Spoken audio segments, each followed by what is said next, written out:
Hey everybody, welcome back to Microsoft Flight Simulator 2020.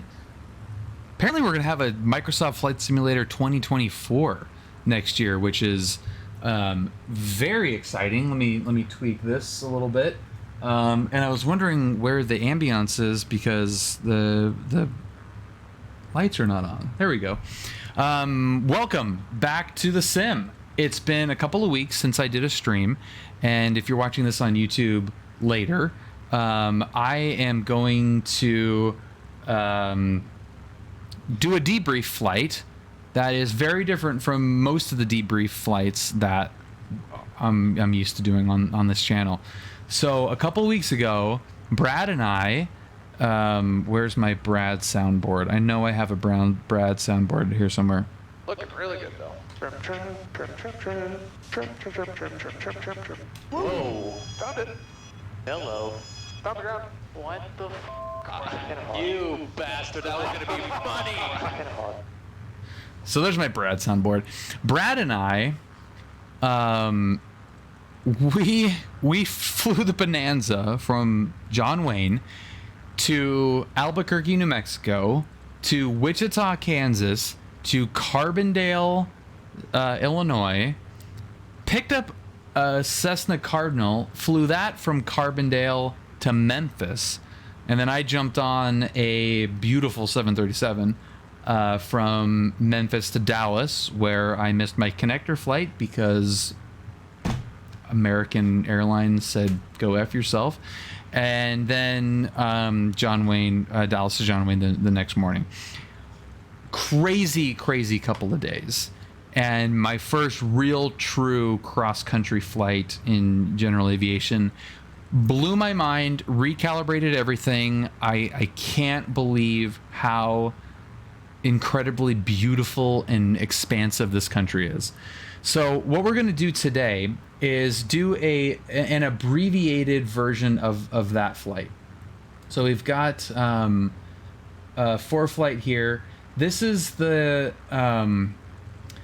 flight that we're going to do today. Now, this is a little bit different than how it was actually done. I'm going to fly from Carbondale, which is MDH, to Memphis, and then from Memphis, we're going to go to Wichita. That leg may or may not happen, or might get cut short, because that's a pretty long flight even in this Bonanza. So we'll see how that goes. But what is amazing to me about this flight simulator, which is a huge part of why I've continued to do this for so long, flight simulator as opposed to just fly the real plane, is that it does an absolutely incredible job of replicating these areas, and it's amazing to see it in real life. Do it in the sim, which I've done flights. I've done a flight into Albuquerque. I flew around that area on Pilot Edge. So when we flew into Albuquerque in real life, I was like, oh my god, I've been here before. This is so weird. And then the flights that I did into Carbondale, and I've flown in a simulator into Memphis before. So there was like some weird, oh my god, I've done this before moments in real life because I had done it in the sim, and then now going back into the simulator, having experienced it in the real world, it's almost the same experience where it's, oh my god, I've done this in real life. This is so crazy. I love that aspect of flight simulation. There's not too many experiences that you can translate into go from computer to real life to computer, more than flight simulation, I think. So very excited to do this flight. This leg, the Carbondale to Memphis leg, was done in the Cardinal, so it'll be a little bit different. And I'm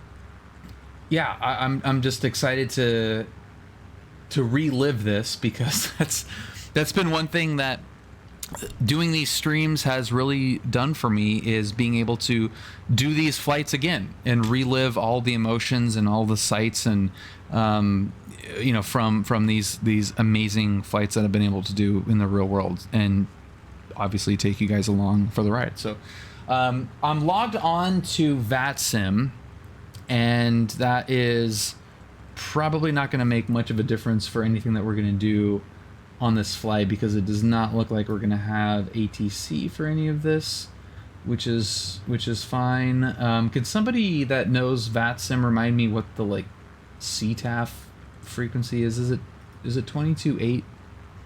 That's like their, yeah.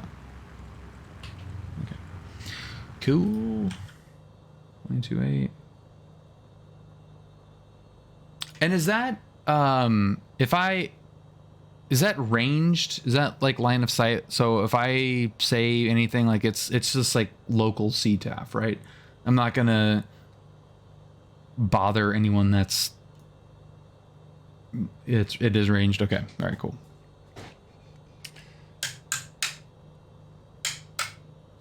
Okay. All right, so let's do it. Carbondale, Southern Illinois. When in doubt, use guard. The shop that we dropped the Bonanza off. So the Bonanza is still in Carbondale, and it is in this hangar right here. This hangar right here does not look like this. It is actually beautiful. It's an absolutely fantastic facility, and the shop that is based there, enhanced aero.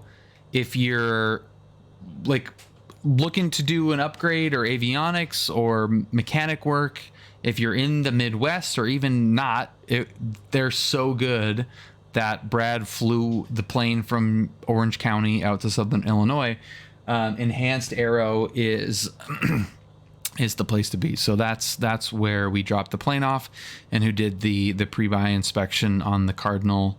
And this leg of the journey that we did was in the Cardinal, actually. So kind of feel like I need the iPad for this part, just for taxiing. We're definitely using Brad's local knowledge to taxi. We're gonna take off 2-4, right? And by that I meant 2-4 correct. 30-mile range, 22.8. Okay, cool.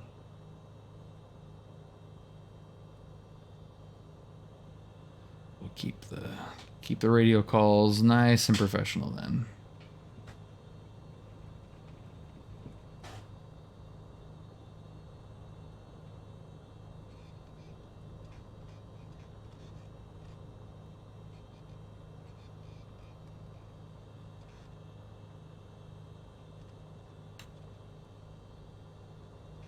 Okay, looks good.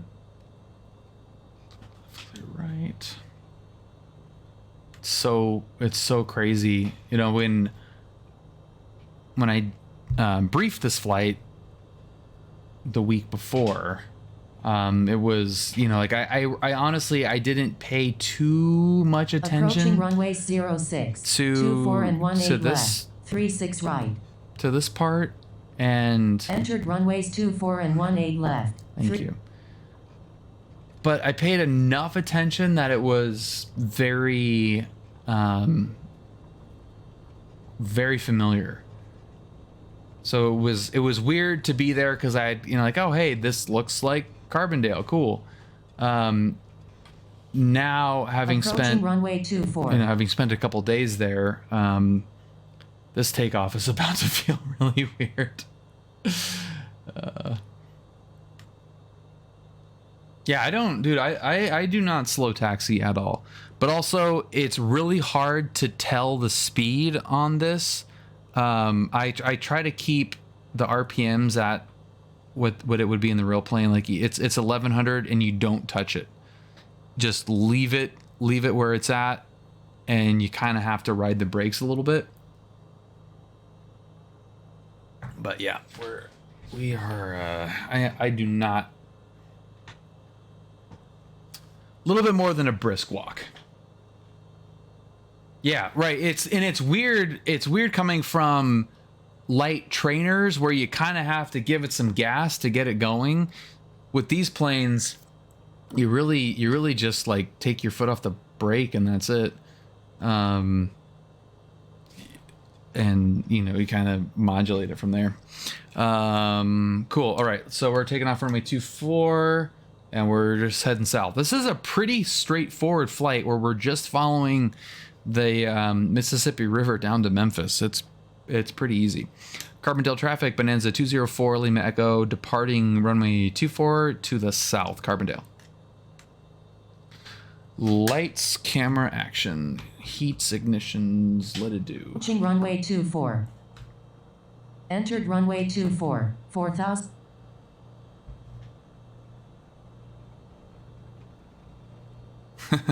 Yeah, that's not a bad way to do it, Cole. Oh, this is runway 18 left. Yeah, this is 36 weird. Right. It's like this whole trip Entered runway 18 left. 36 right. is flooding back now.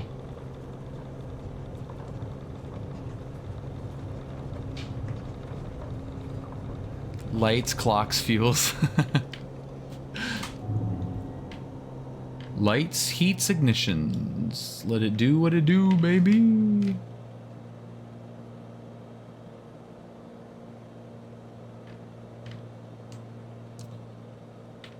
Let it do what it do, baby. We up, baby. Best angle of climb. Hey, bird. Whoa, buddy. Let him cook. Let him cook. Heck yeah. Flight X52. 12 months. Thanks so much, man. There is a peak. I don't know how easy it'll be to find.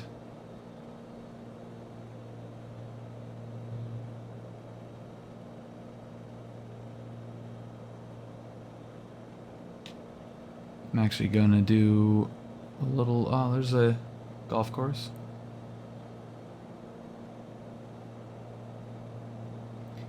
I have, in the last 5 months, 3 months?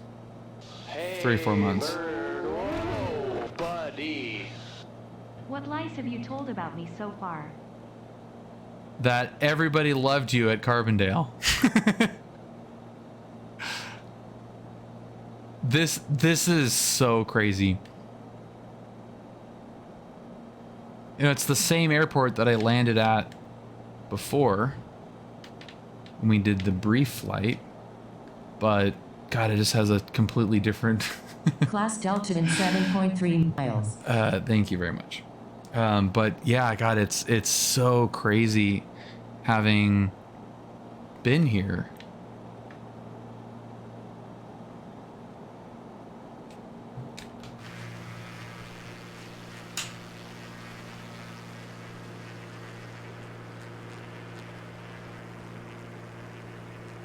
Yeah, there it is. Oh.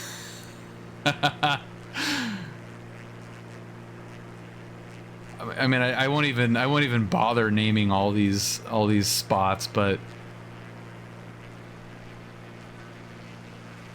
yeah, there it is. There's our hotel. There's the pizza place we went to.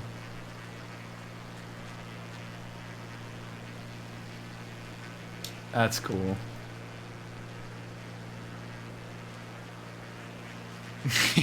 So those towers, those 3 towers right there, it's kind of this is really pretty funny. We went to this pizza place that, like Brad's local pizza place. I'm gonna take a shot of that. That's pretty cool. We got a BE36 with Carbondale in the background. So we went to Brad's local, and one of his locals, and he's like, so when I was going here, they were gonna demo those, and the girl, our waitress, was like, yeah, they were gonna demo them and they were empty, and then they decided to not, and then filled them back up again. Oh my god, that was really funny. Yeah, and you know what? That was a really, really good pizza. I got this barbecue chicken pizza. It was really good.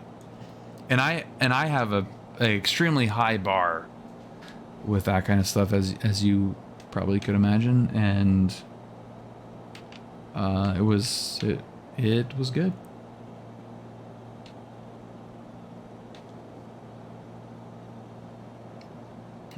was really good. And I just pulled out the receipt from that place as well and showed Julia. I was like, look at this.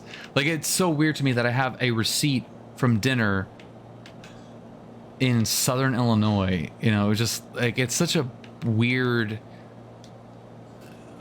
thing with aviation. You know, the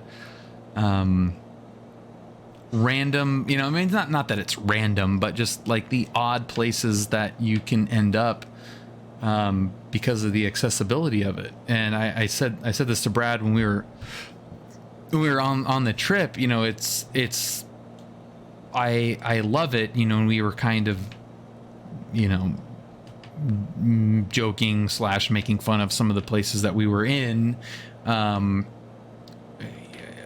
You know, not. Whatever, it is what it is. But you know, it's look, we're from Orange County, so you know, we're what are you gonna do? But to me, it is such a beautiful part of aviation to be able to experience places that you would never ever go to. You'd never be in. You would never find yourself in any of these cities if it wasn't for general aviation. And that I really feel is a privilege of being a pilot and being able to do this. I mean, it's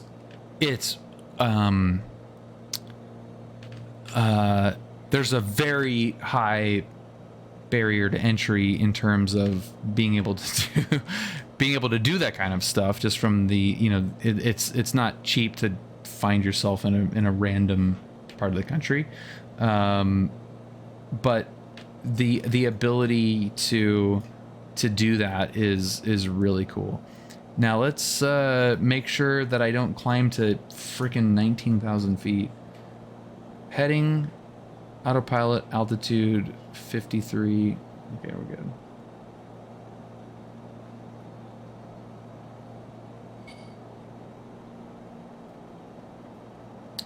All right, so now we're getting a little bit closer to the line here.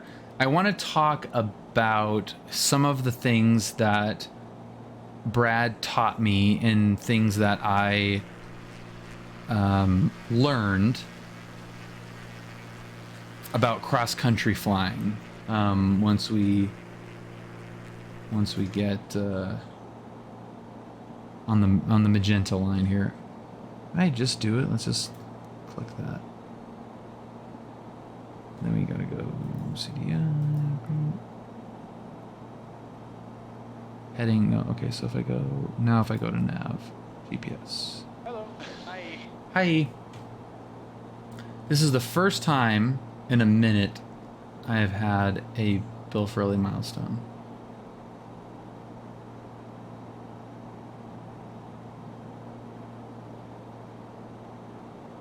Five years. Iowa, I know, man, dude. It's been, I cannot believe it. I cannot believe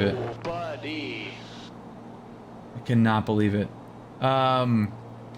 Hey, Alejandro Bung, thank you so much for the subscription.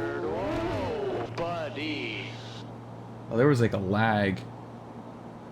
I'm the new guy in the Discord. Flying out of John Wayne. Dude, welcome, man. And freaking Iowa Scotsman, 60 freaking months. That is absolutely insane. Iowa is one, I mean, obviously one of the original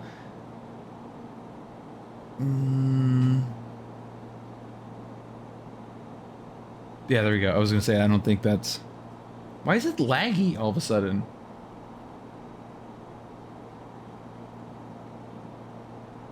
It's on. Why is... No, oh.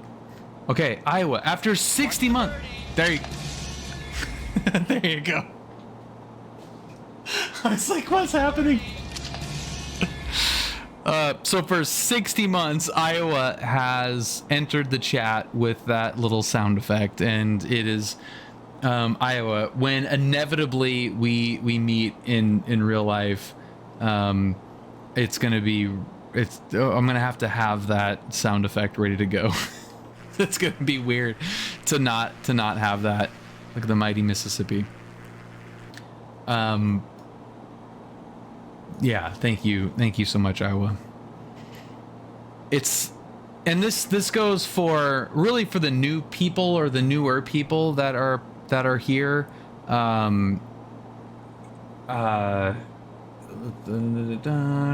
Alejandro, you know, it's such a great community, and that's one of the greatest parts about aviation is it elicits such a emotional connection to it that anybody else that also is into it is really into it as well.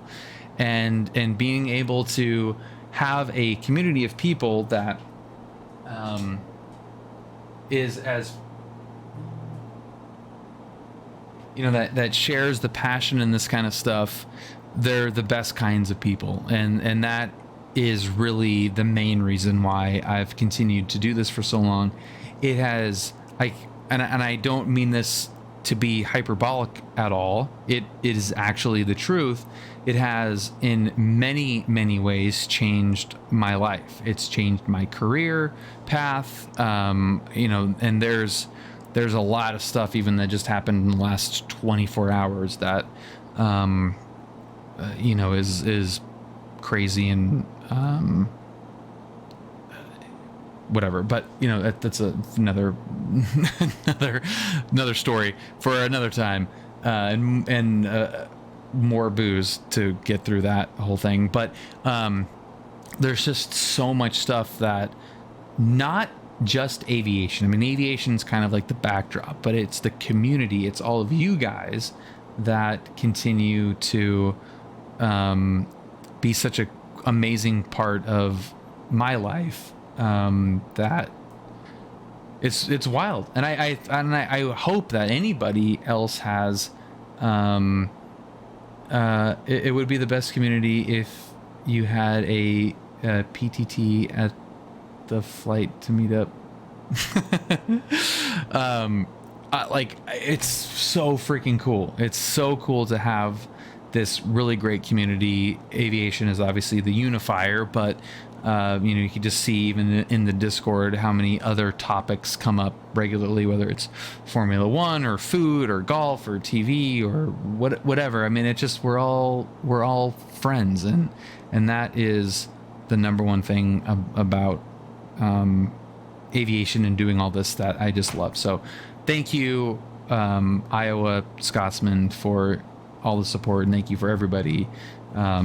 You know, Griller, Adoned, and Brad, and Striders, and I mean, just everyone. I mean, it's just I can't.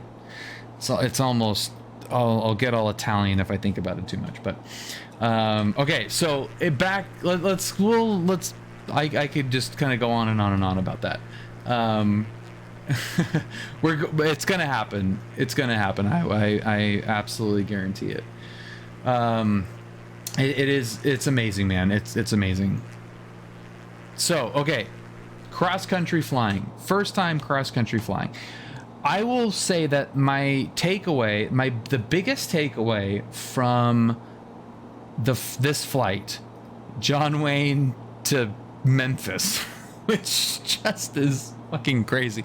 And let's see if I can do this really quick.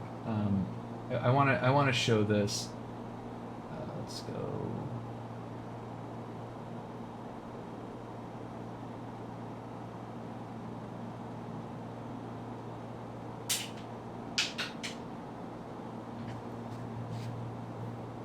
Hey, look at that.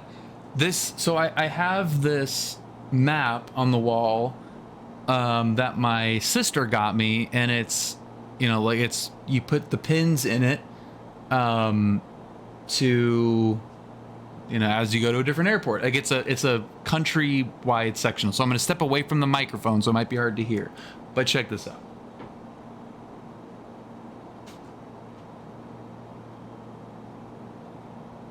Right? Lots of SoCal.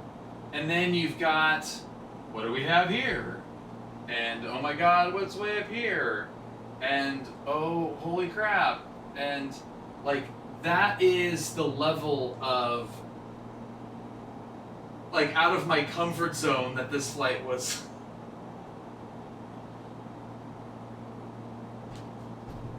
Like, friggin' crazy. So out of all of that,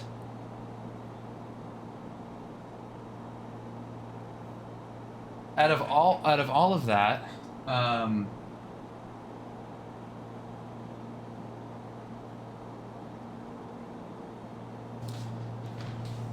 the number one thing that I came away with, if I had to pick one thing, was fuel.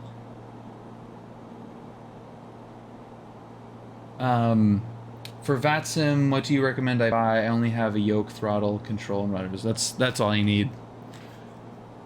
That's all you need, Alejandro. And I don't even mean fuel like fuel planning. Nah, you don't really need the radios. I mean, if it's an expense that you don't mind, it makes it very, very, very easy. But I didn't have those for the longest time. You know, actually, I mean, it just makes it easier to change it. It doesn't actually provide much value in training. So, like, I don't know how much those are. Like, you don't need it. It's a nice to have, but it really won't make too big of a difference. Yeah, no interrupt. It's totally fine. Ask as many questions.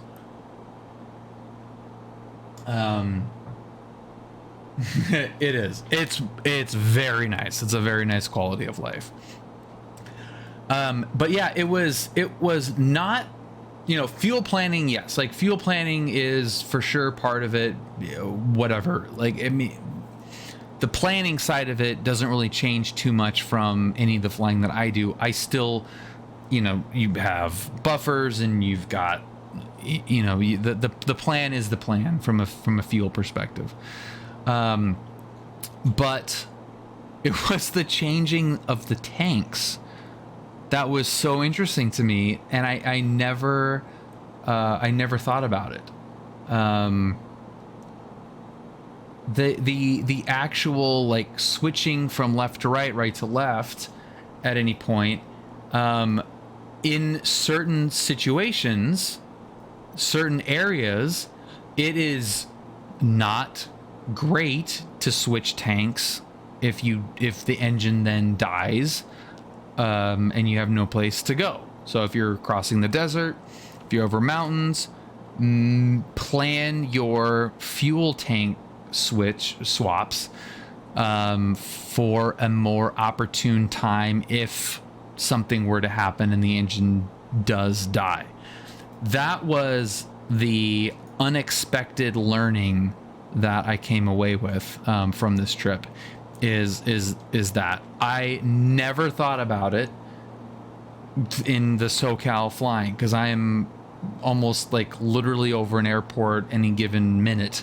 So you know, just it never occurred to me. So that was really, really, really cool. Weather, you know, managing weather was definitely heightened, but not anything that I haven't or wouldn't have had exposure to already. You know, the importance of it definitely is kind of elevated, given that there's nowhere else to go. But what's the scariest moment you've had while flying? That is a really good question.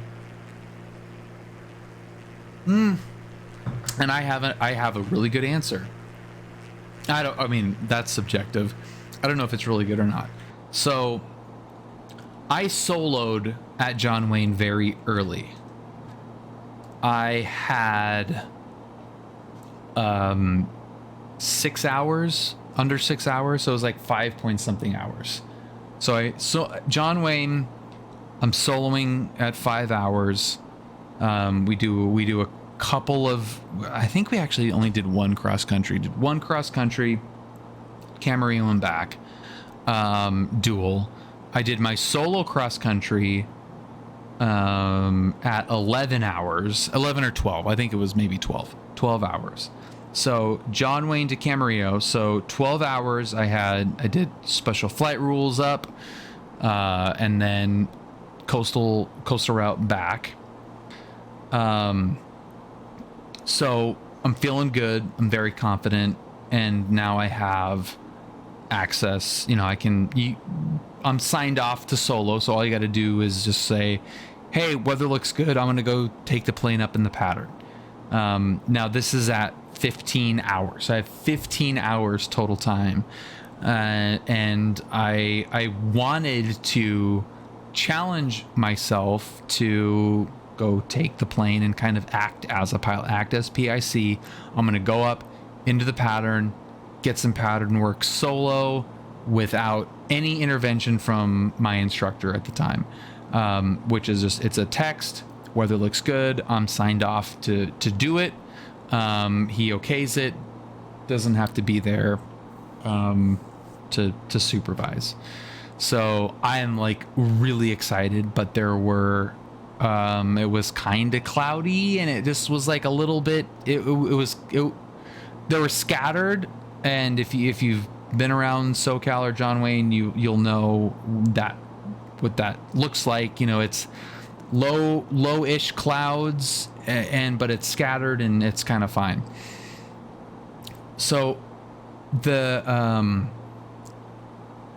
and it's different. It's different than Van Nuys too, actually, because you got that coastal. So it's kind of like, it's like broken marine layer, and it's kind of like coming through. So anyway, so I look at the weather, and you know, I've got enough room. Like it's VFR, everything's okay from the actual weather. You know, and this is when I'm calling flight services. What time was this? Midday. I mean, it was like middle of the day, you know, whatever. Middle of the day, fine. Clouds are kind of coming in. So I'm calling flight service. I've got the brief. I've got I've got everything that the student pilot would ever want to. Yeah, no, it's not overcast. It is broken. It is not marine layered. I've got all of the information at my disposal, including being at the airport and looking up. And I'm like, okay, yeah, like, hey, this is good. You know, clouds are reported. You know, fine. You know, the bases are fine, everything is whatever. Dump the info out the window, be a man. It is kind of true. I mean, that is kind of true, that, you know, just like, you know, be a man. So I'm like really excited about this, right? Again, 15 hours. Alejandro, thank you for the gifted sub to Captain Rack. That is super cool, man. Cheers. Thank you for that, man. So I'm like really excited to do this like first pattern work. You know, I've done the cross country, I've done the initial solo. I'm like ready to go. And I take off from 20 left. I go into the offset upwind. I turn downwind. I'm over Von Carmen, and there's this cloud that's like right at pattern altitude. It's this thin cloud, but it's like right there. And this is where the lack of experience came in, where I see this cloud, and I mean, it's like the stuff's moving offshore, right? Like it's, it probably would have been gone in a minute, 30 seconds or whatever. And I remember like seeing that cloud and just going, oh my God, this is just an absolute disaster. I didn't know what to do. I was so freaked out. What I actually did in hindsight was fine. Like what I actually did was fine, but I should have communicated more. So what I did is I just like flew over this cloud, and it was like this little thin cloud, and it was just like the worst possible location for this stupid cloud. So I like freak out. I climb over this little cloud by like 500 feet, which at John Wayne is really not good. Yeah, well, the pattern altitude is 800 feet. So you don't want to go below because there's like buildings and stuff. So I kind of like, I climb over it, and I was like so freaked out by having to change my pattern altitude that I just one landing and that was it. Like I was done. And like that, so I climb over it in the downwind, and then I have to I felt like I had to dip under it for on final, and it was just 15-hour student pilot and just not hadn't seen that before. God, this is exactly like I remember seeing this in real life. This is so crazy. Are we close to the Kentucky part? Yeah, that is Kentucky. Or Tennessee, not Kentucky. Tennessee. That's Tennessee. So when we were doing this in real life, we were kind of counting our like state overflies, like how many states we overflew. This was a week and a half ago. Air City. Fly runway heading. What is up? So Brad was like, do you want to fly over Tennessee? Right? No, not Tennessee. Yeah. Why do I feel? Oh no, Kentucky. That's what it was. It was Kentucky. So this is Tennessee. Kentucky is like right back here.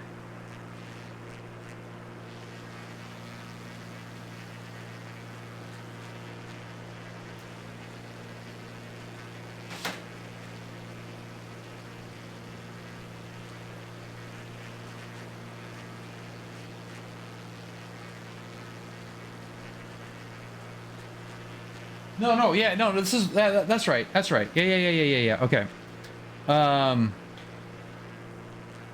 dude, of course, I remember Walker 169. That, yeah, okay, that is right. Okay, so this is Kentucky. We're going to Tennessee. Memphis is in Tennessee. Geography class, thank you. So we deviated to the left, and Brad was like, do you want to overfly Kentucky? And I was like, yeah, hell yeah, let's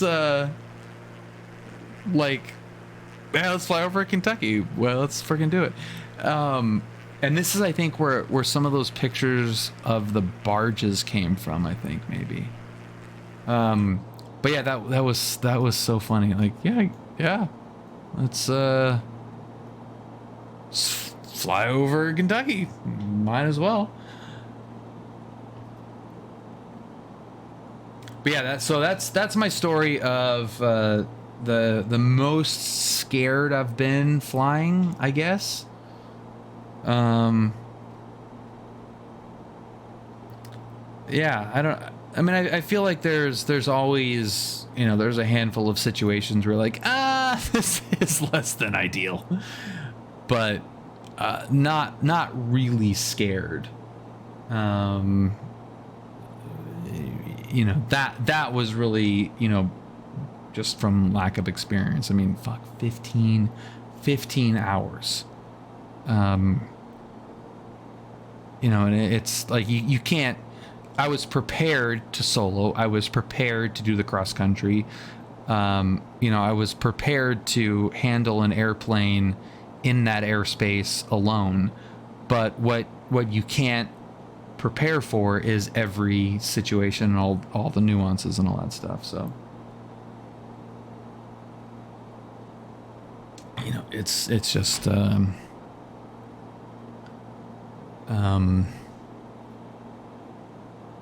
just comes with experience. I mean, there's always that, like, that new, I've never seen this before, that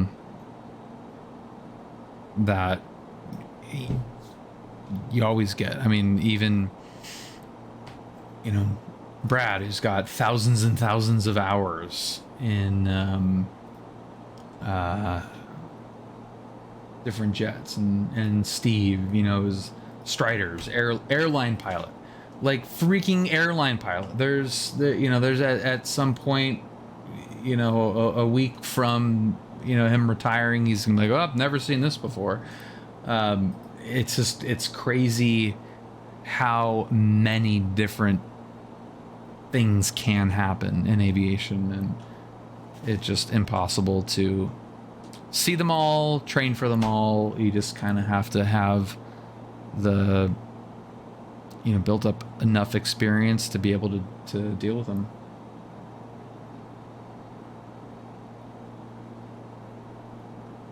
Right? Is that fair to say, I guess?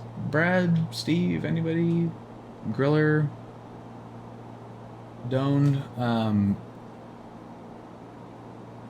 maybe?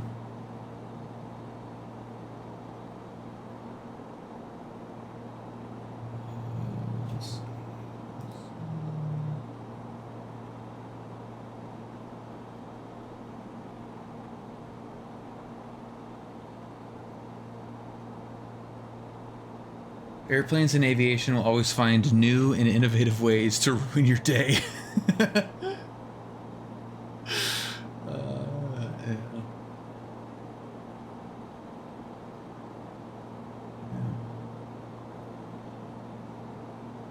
So, I mean, you can imagine how many opportunities there are when you're 15 hours in versus, you know, 4,000 hours in. It is quite different, but not unique.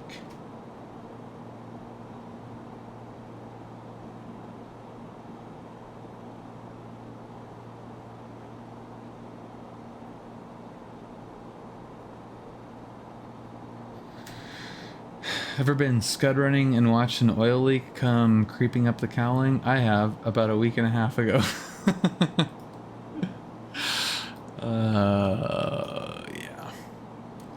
Yeah. It's all fixed now, or it'll all be fixed now. And speaking of Brad, when, not that we really need to go over schedules live on stream, but when are you going to be back? Head in the clouds. What is up?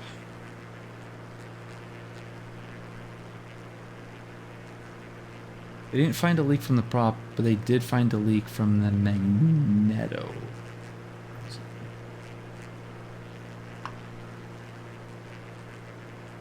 Well, that's a fun place to find a leak.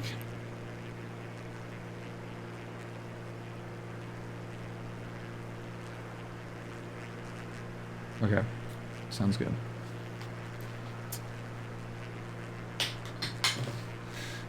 Yeah, that really does not explain that pattern. Sparky Pilot 86, thank you very much for the raid. What is up? Welcome everybody to the stream. Does a Microsoft multiplayer flight to Wichita sound nice if we have time? Yeah, I mean, I don't know if I'm gonna have the I don't know if I'm gonna be able to make it to Wichita from here. What's up, Firebird? I don't know if I'm gonna be able to make it to Wichita. Not too bad. Maybe. Yeah, I mean, I'm on VATSIM. I don't know if I'm on the Microsoft multiplayer thing. I'm back Friday, have obligations on Saturday, and then LASIK on Monday. Okay. Congratulations on the LASIK, by the way. So Sunday will probably be the pickup day, maybe, or not. Yes. Pezorna, thank you for the follow. Flight simulator, indeed. Absolutely, flight simulator.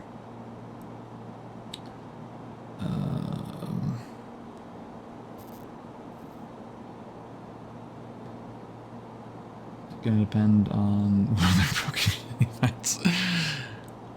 Nice. Sounds good. I have Julia's parents are gonna be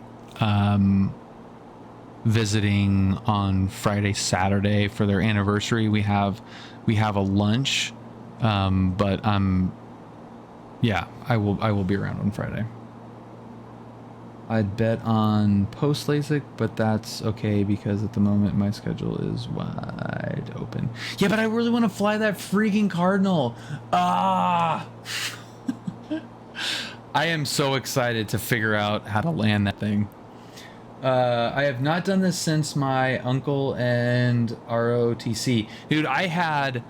When I downloaded X-Plane 11 5 years ago, I hadn't played a flight simulator since Flight Sim 95, maybe.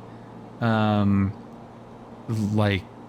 god dang, it's so cool when you haven't been around it for a while. Like, it's amazing what these things can do now. It's absolutely incredible. Yeah, the new weight and balance. Any indication on the new weight and balance? Like, have they done it yet, or does he suspect that it was BS?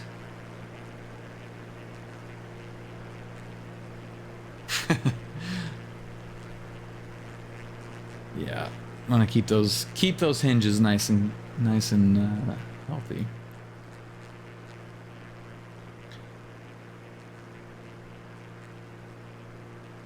Let me, I will take this time here to invite anyone that hasn't already done so to the Discord. It is the absolute best aviation Discord on the planet.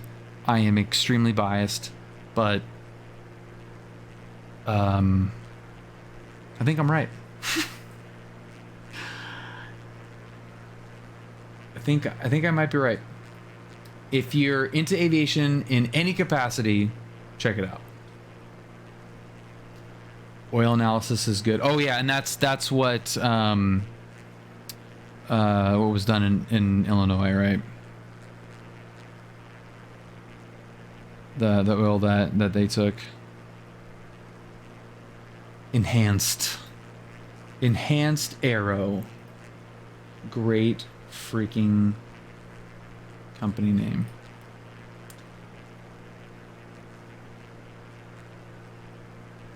Yeah, what a freaking cool plane. It's amazing. I mean, it's a very, for the Midwest, this is a very, very unique environment with this river here, and it does very much remind me of that flight.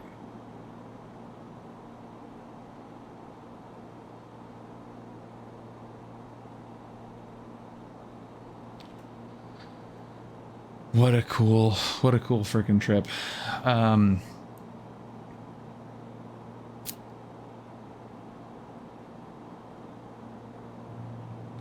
Tiny squid. Those are sandbars.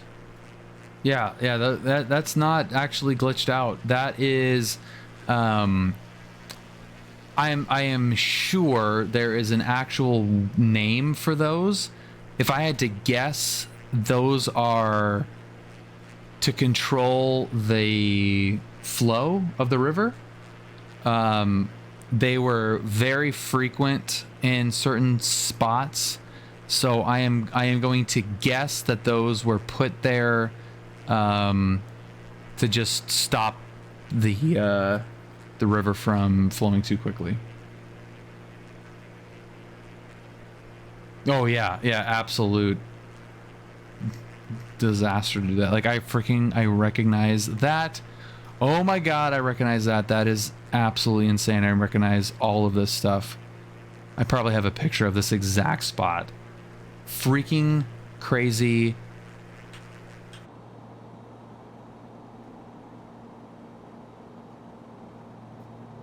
All right, I need to get a quick beverage refill. I will be right back. I might actually do a bio break as well, so we'll give the little ding, and then we'll go to bathroom, and I will return momentarily. Talk amongst yourselves.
Okay. Yeah. That would be my guess on those sandbars, is that is just a let's not guess. Sandbars on Mississippi River.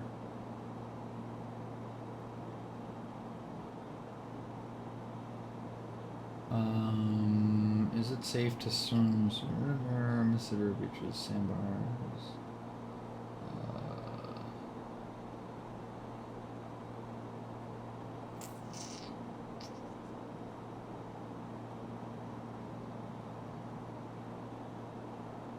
Looks like they might be drought related potentially.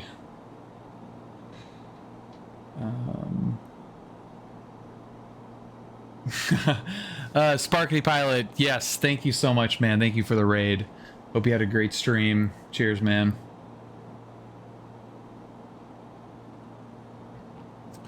Let's see. Sandbars on Mississippi River. Purpose. Um,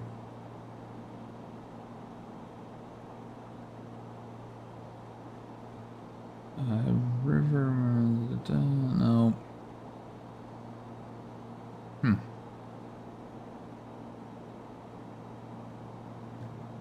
I actually don't see a good answer to that.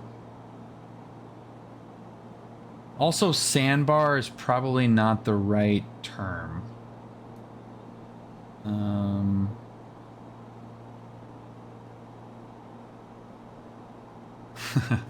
Well, thanks, thanks, Sparky. Appreciate that, man.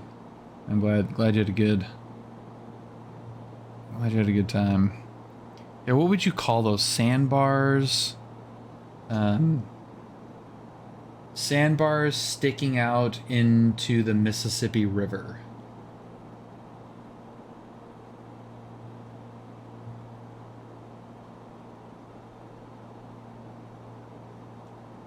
Projections, maybe, yeah.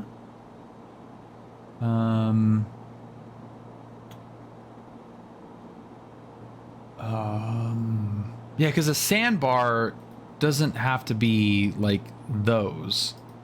You know, it could be an actual,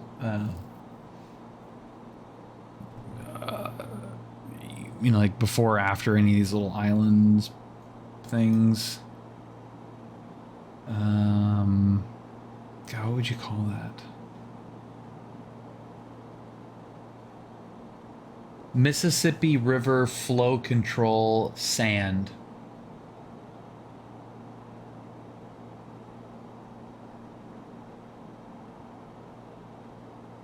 Engineer use levees, floodways, and dams. Much more control. Yeah, so maybe it's... I mean, it actually kind of sounds like a dam more than it... You know, it's not like a full break. But... Class Bravo in 9.2 miles. Damn.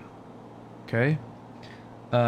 It's not really a dam, but it's definitely man-made that just juts out there. So maybe.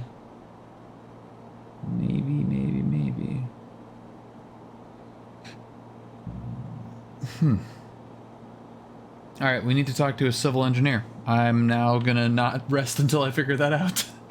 I just assume that's what it is, and I'm kind of fine with that.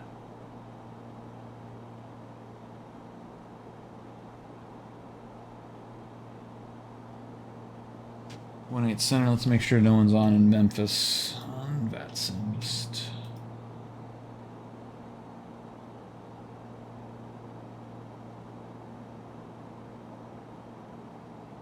Is anybody on in...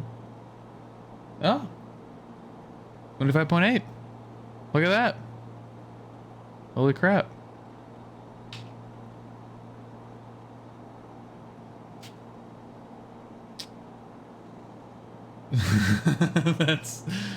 That is pretty good. That is pretty good. Levy. Yeah, maybe that's probably better.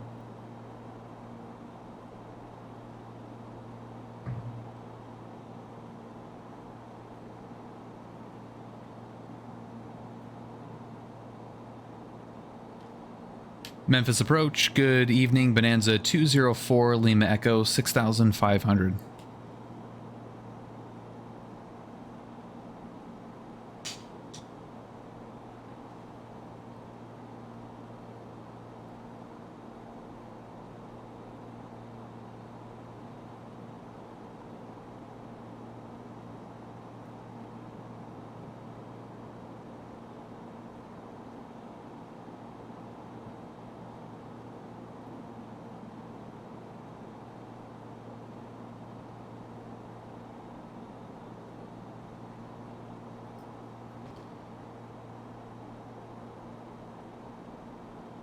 We're cleared into the Bravo.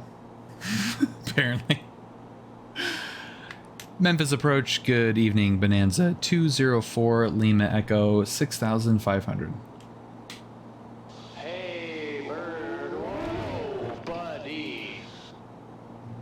Yeah, White Leg. 51 months. White Leg, happy Tuesday. 51 freaking months.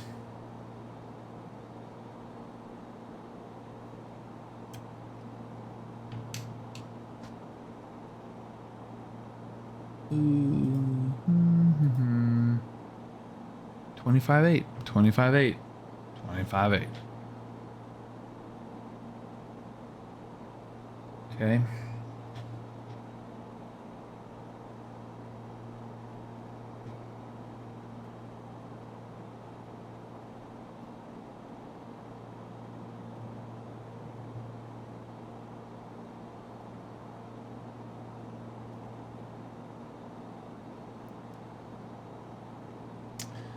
I was not there. I was not there.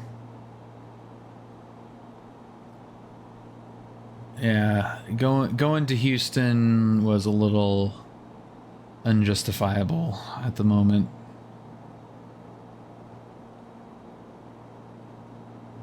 It looked great. Yeah, it really looked awesome.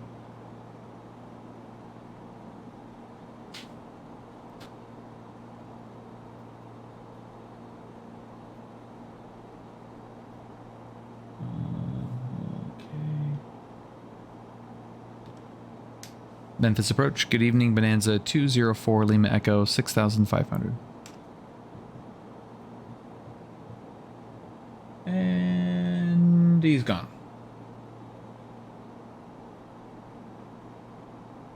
Great.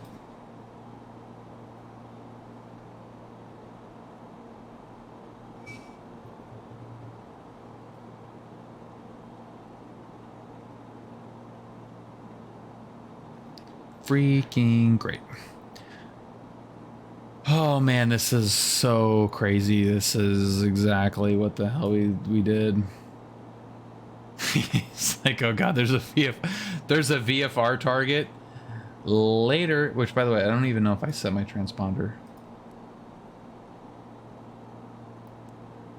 Yeah, okay. That's fine.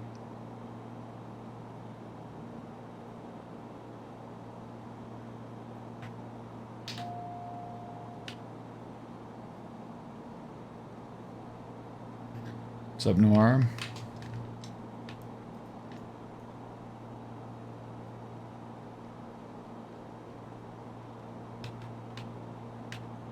Oh, where's Tej? Where are you, man?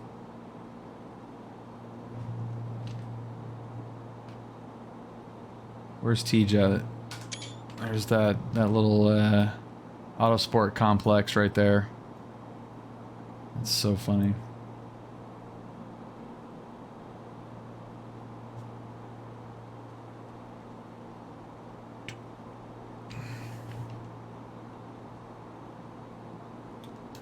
There she is, beautiful downtown Memphis. Freaking yeehaw.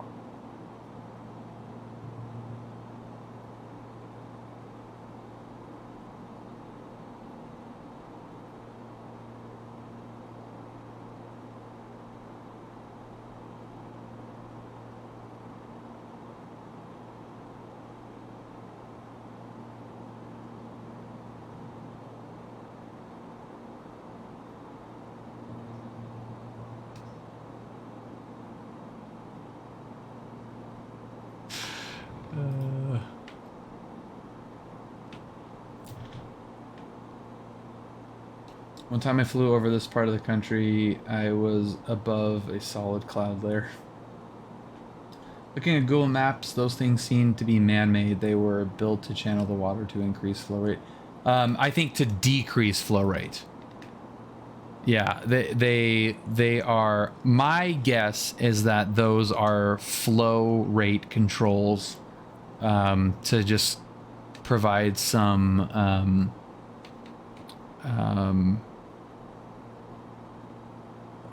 resistance in that river. That is my guess. Memphis traffic, Bonanza 204, Lima Echo, straight in runway 18 center, Memphis.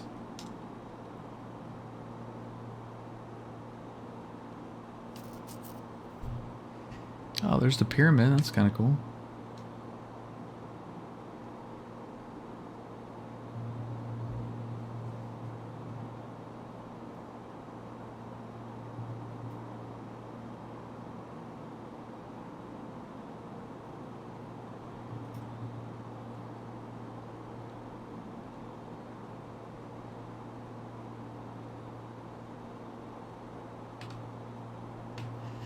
The pyramid, which is now a gigantic Bass Pro Shops.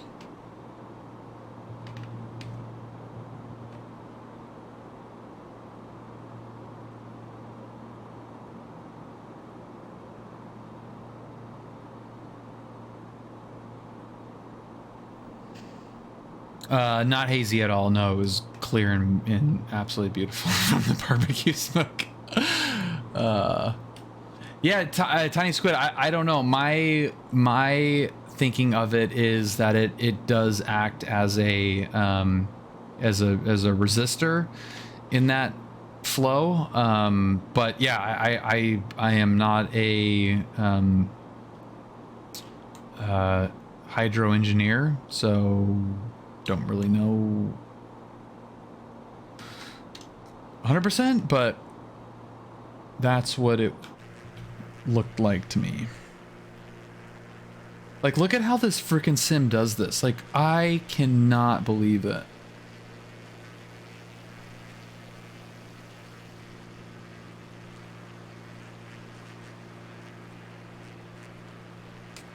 So crazy.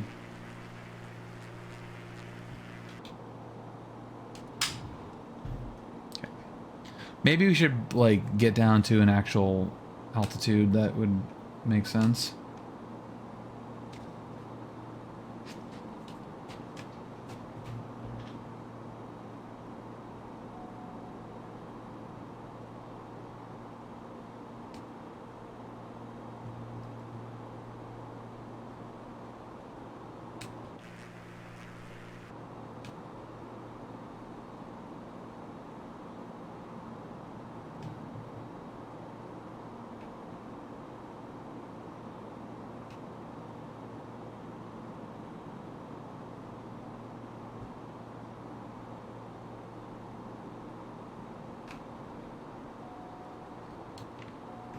All right, we have to bleed off more.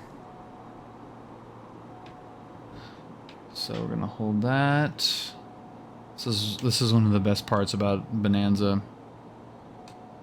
And speed brakes.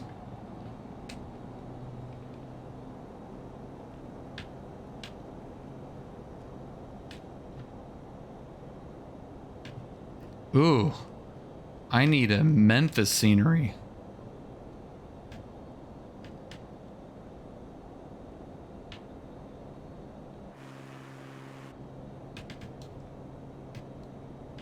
I need a Memphis scenery bad. This is brutal.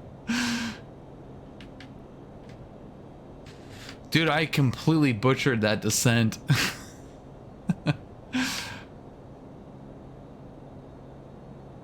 Enter. Trim. 500.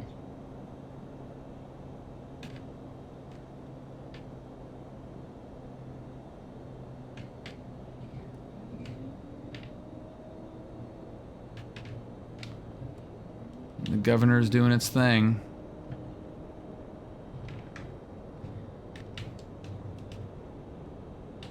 Oh crap, that was not good. Cytec yoke. Yeah.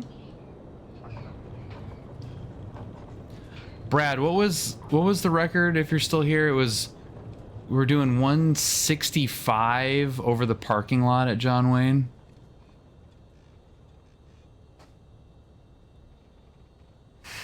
He just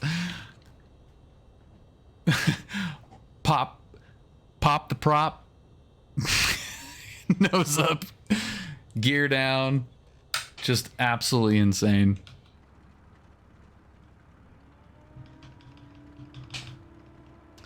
And here's the scene of the crime where less than 24 hours. Why did it? Less than 3 hours later, I was sitting right here. Oh, no, it was Charlie 7. Charlie 7, full length, 1/8 center for an hour for a flow time into freaking Dallas. Give me a freaking break.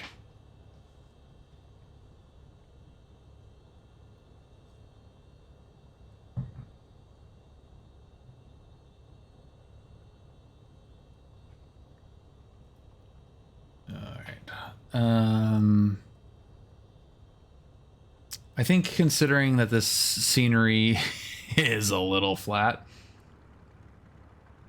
we'll just take off from here without a flow rate.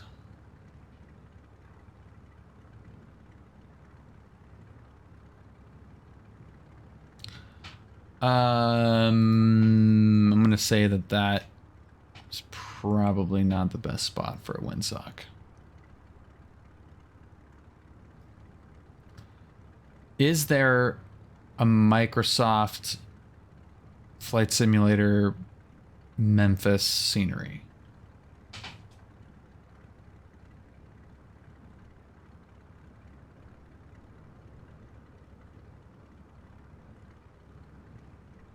Like a good historic airfield? There's got to be a Memphis, right? Like, this is a major hub.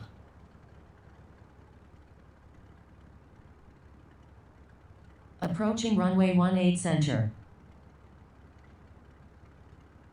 Yeah, Rack, put it in the Microsoft Flight Simulator channel.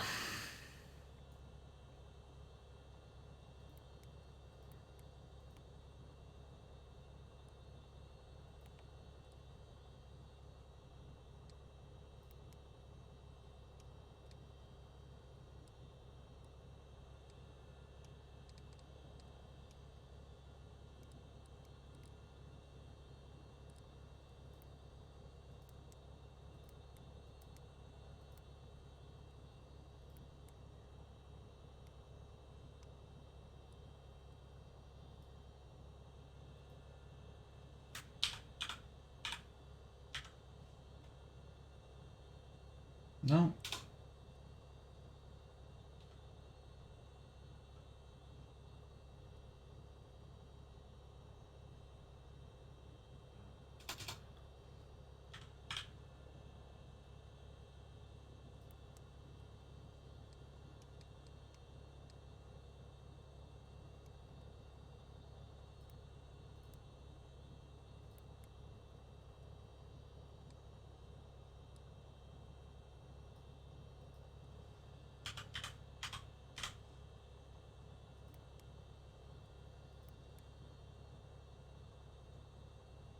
Okay.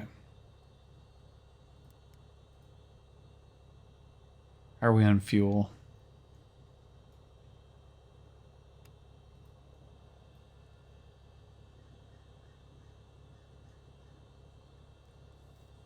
Yeah, Orbix. I mean, I can't say that I would really need a payware here. I'm not going to be coming here a ton.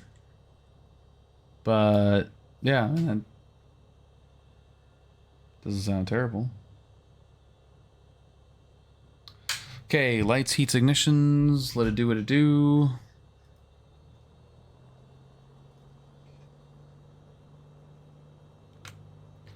Clear left. Clear Approaching right. runway 18 center. Brad, is Entered this... runway 18 center. Thank 11. you. Thank you very much. Would you take off on 18 center, or do they send you on 18 left?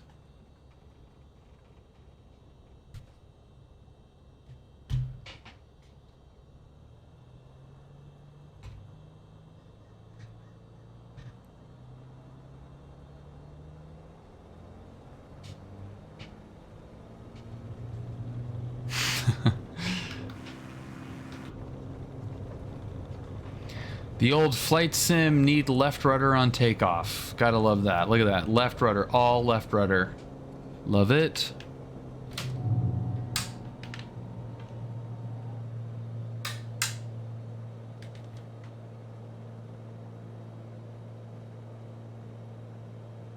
In a week. Nice. Early turnout approved. Later. I'm sure that's not happening, but we're gonna get it today. Yeah, that is a sad default scenery right there.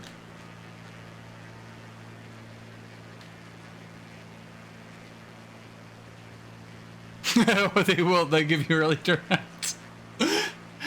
Oh, I guess yeah. So the terminal. I thought that was like a blank spot where the terminal was, but yeah, I guess so, huh? Not that that would necessarily stop you anyway, but that's really funny. Get out of the way.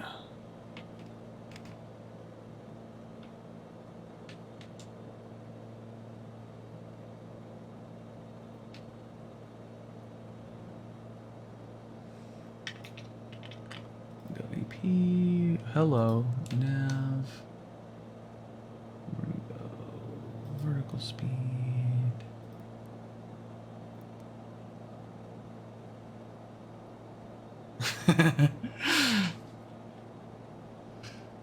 yeah, I bet after a few days of flying a friggin' jet, that was a bit of a dramatic difference.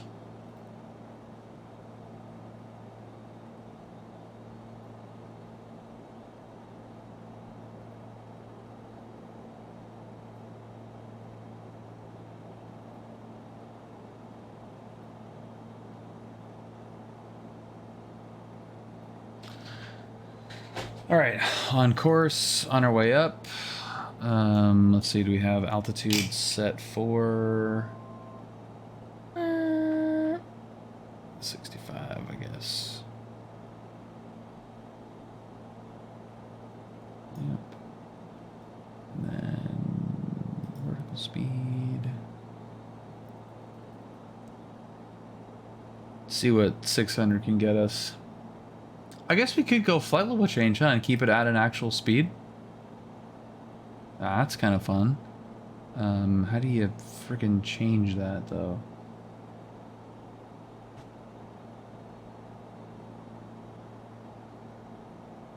Climbing out at 150 is probably not great. How do you... Oh, it's the nose up and down? Okay.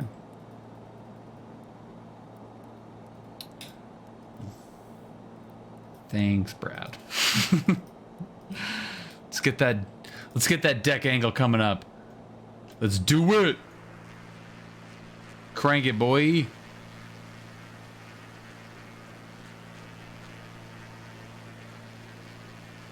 Beautiful downtown Memphis. Look at that. Look at that beautiful city. God, they need to fix 2024 needs to fix the bridges.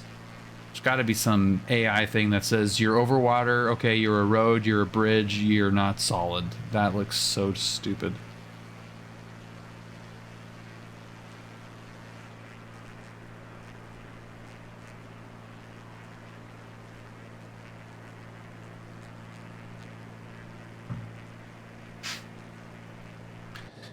Yeah. Yeah. That is a little bit weird.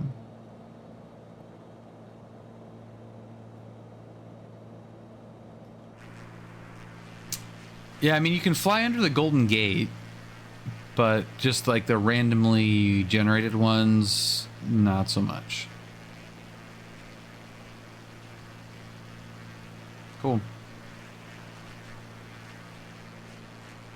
Pretty painless stop there.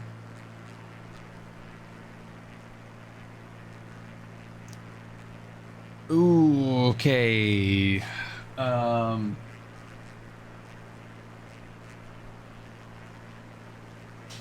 we might be needing an overnight stop because I don't. Well, it's calculating based on the climb right now. That is. It's gonna change once we level off, for sure. But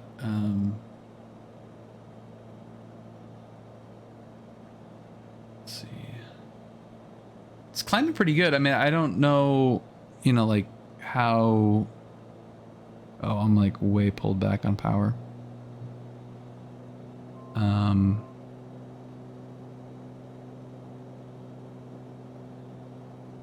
I mean, that climb performance is pretty good. 1,000 feet per minute at 115.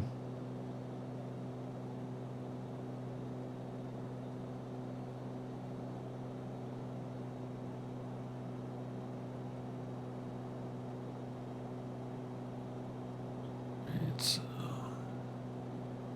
there is level, so we're gonna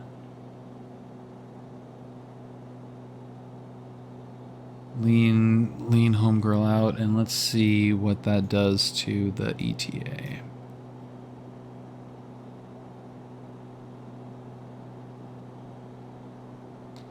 As that climbs, it should keep climbing. Ground speed 157, 58, 59, 60.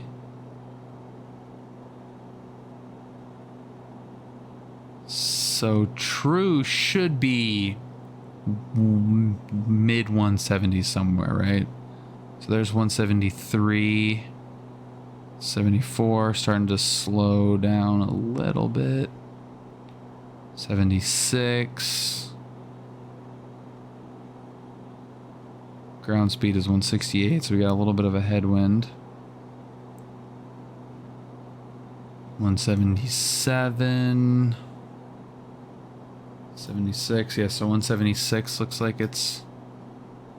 Can I get any?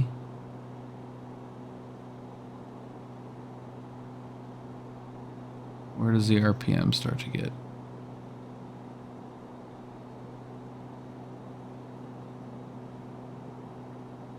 $12.7.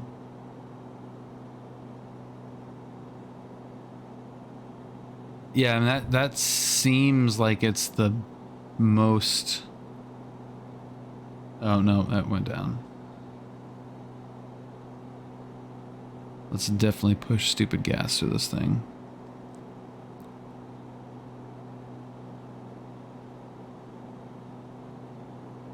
It's 174. Can I get get 20 extra RPM out of that?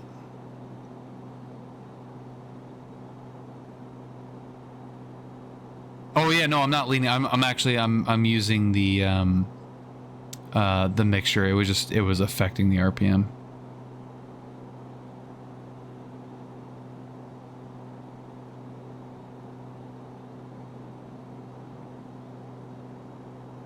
So there's 17 gallons. That is like that's one thing that I don't think this simulator has a good grasp on, is just the relationship between the mixture, and it seems to act kind of funky. And this is the improvement mod, so it should be a little bit better, but I don't think it's really all that great.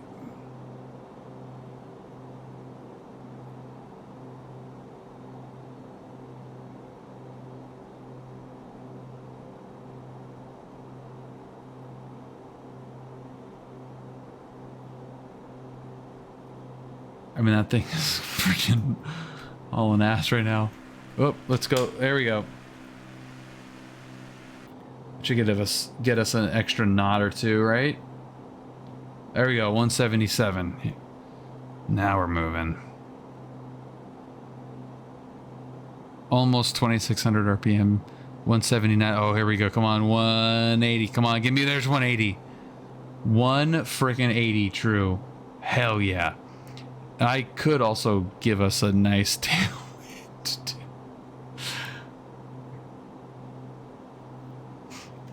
That would be kind of funny.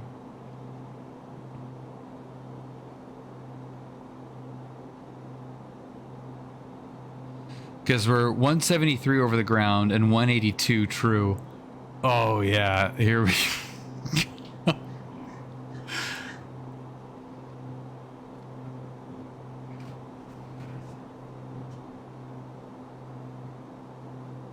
F-175 over the ground? Yeah, 175.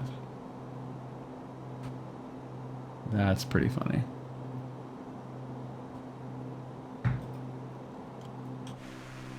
It sounds like it's getting pushed.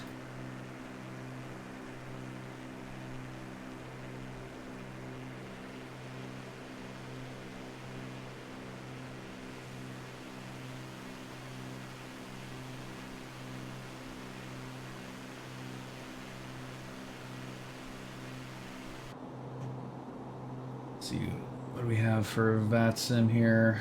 Nothing. Yeah, nothing. Derek's on Fort Worth Center.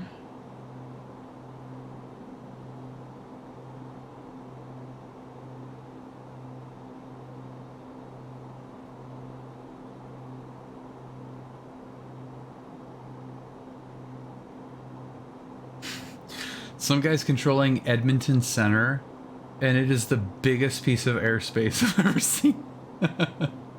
Just fucking massive. Oh, Hawaii's up. That's kind of cool. North Florida, Atlanta. Got some random approaches. ZLA, Albuquerque's up. That's cool. Not bad. Not freaking bad.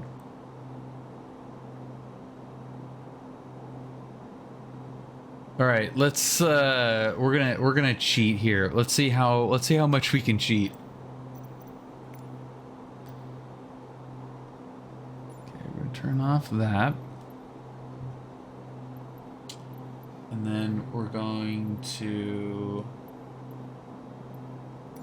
add wind level.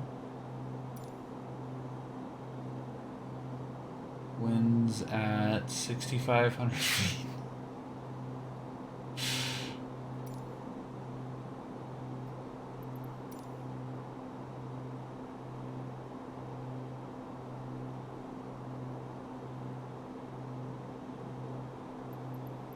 Oh wait, I can delete, let's delete that. Okay, let's do this. Oh, that's cloud. That's a cloud layer. No, we want wind. Add wind layer. I did have it right. Okay, so we go 6,500 feet.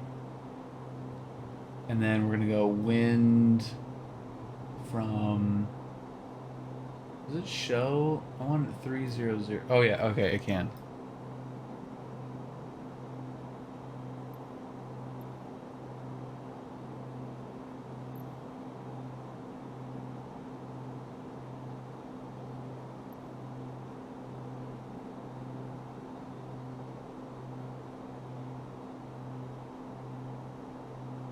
Like that. Speed.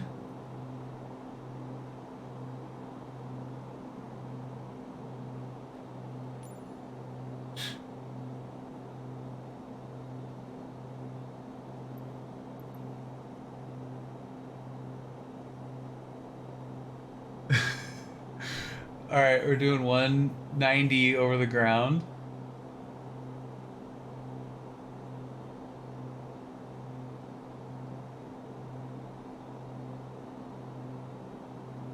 I've really never messed with this. 195.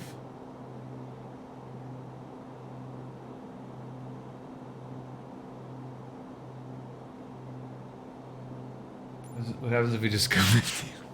Just go 50 knots. What does it do? Can you guys, I don't know if you can see that or not.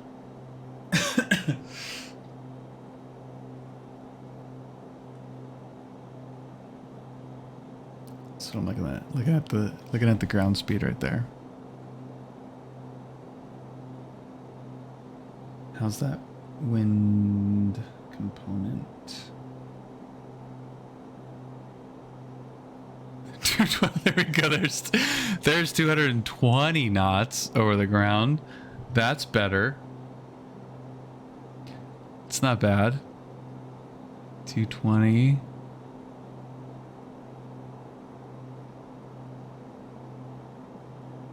Okay, let's give it another little bump there. And then I'm gonna go back. I know there's a way to wind. There we go. Wind option 1, option 2, option. Yeah, okay.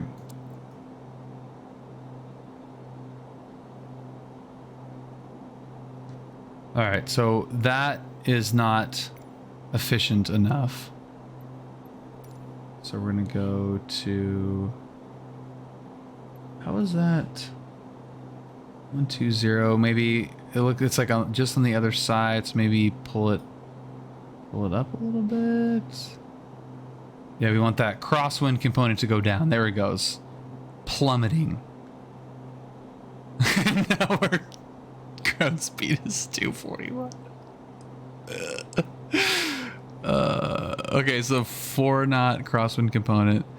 All right, let's see if we can get that to be nothing. What if we go 0, 1, 0, 1, 3.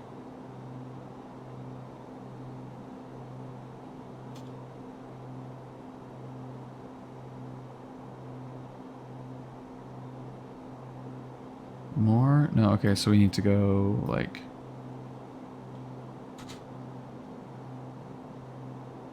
oh, no, back the other way. Is that the wrong way?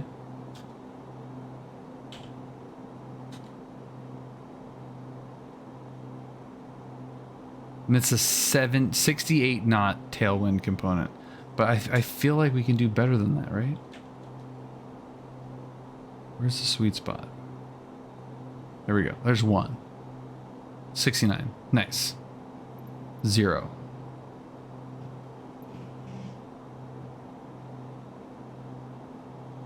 Give it a little bump. This doesn't do like any weird sim stuff where howling. You know, like it doesn't speed up time or do anything weird where it's gonna like fully break the sim, but those lines, it's kind of cool. But yeah, this is like what. This is like Mooney Ovation with 6 seats level of 256 over the ground. Hell yeah. Hell yeah.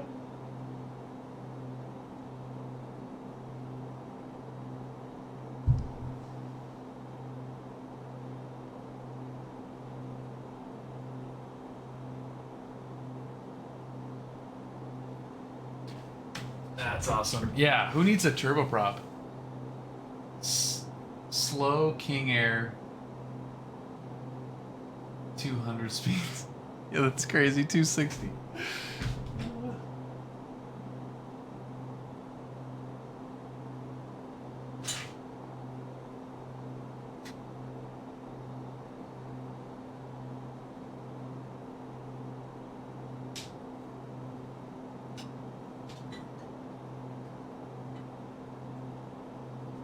Yeah, that's pretty wild.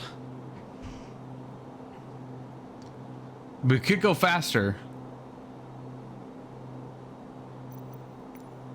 We have plenty of time in hand, or we could just go.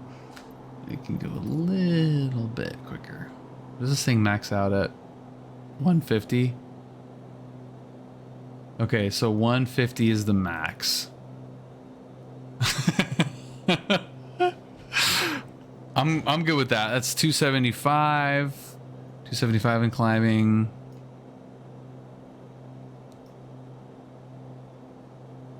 How would this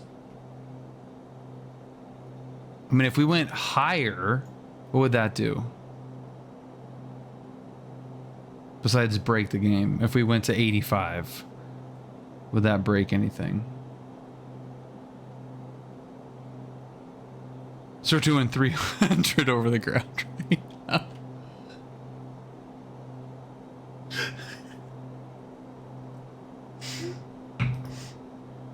Oh my god.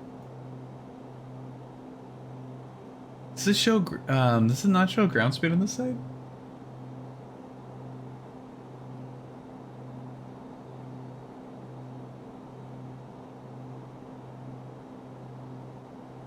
Yeah, I mean, it's 170. That's really funny. 143. Oh my god. That's really freaking funny. What was I saying? Oh yeah, ground speed is not showing up here on this side. I'm sure there's some way to do that, but 317. Holy crap. So what there's like a psychological thing that happened, or happens, I should say, in cruise. So the Bonanza is extremely fast. At no point did it feel like we were going slow. And that psychologically, I think, does a lot for the fatigue and how refreshed you feel at the end of a flight.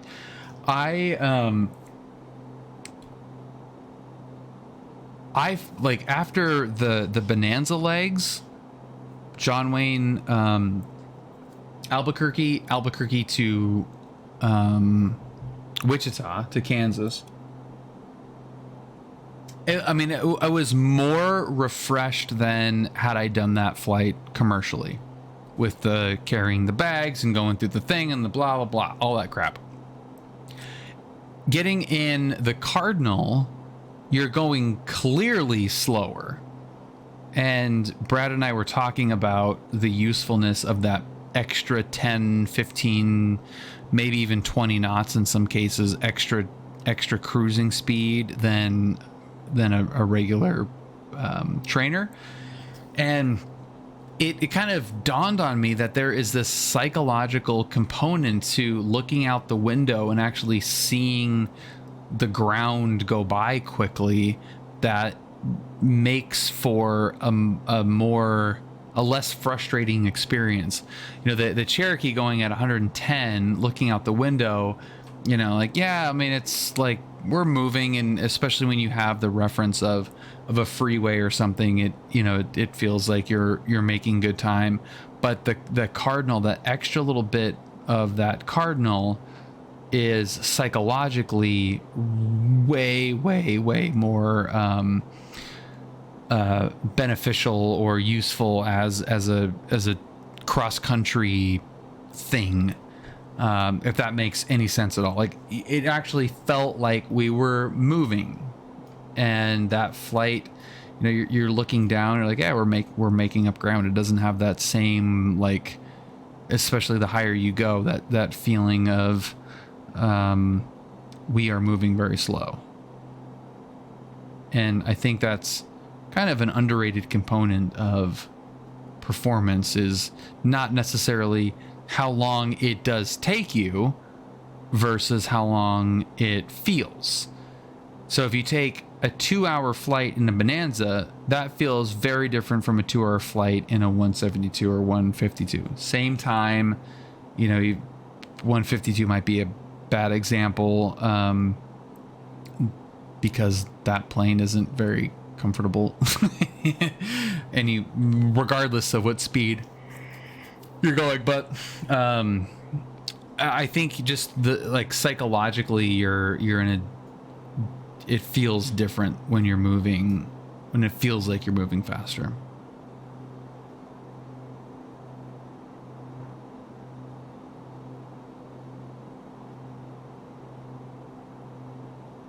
Now I know it's really flat, and I know that there is not much in the way of terrain or things to really look at, but there's so much nuance to this country, even the geologically in more of the desert areas, that God, I found myself just like fascinated by everything we were flying over, the little Midwest cities, the the grain plant little towns. Really, really pretty cool to fly over and see all that stuff. Yeah, it was weird. I mean, I feel, maybe not as bad as Salt Lake City, but yeah, it's weird flying around in an area with no terrain.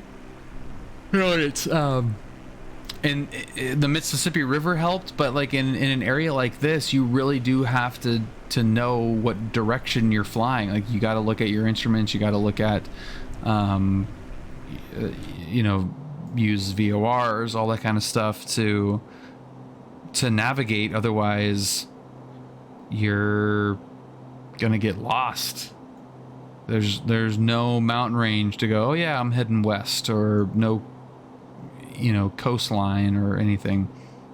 You really do have to monitor your nav aids, or pilotage or whatever. Like, you do have to pay more attention. There's less stuff to hit, so part of, like, you're giving up what's the best way to say it? You're giving up having to think about where you need to go for an emergency landing, and replacing that with, am I going in the right direction? Like, that's something in SoCal that, yeah, we don't have to really think about navigation too much, because that's pretty easy. But where are you going to go if your engine dies? That golf course over there, that, the 57 freeway, the beach, that river. Here, you're pretty much just like always over a field or something that's going to be a survivable landing.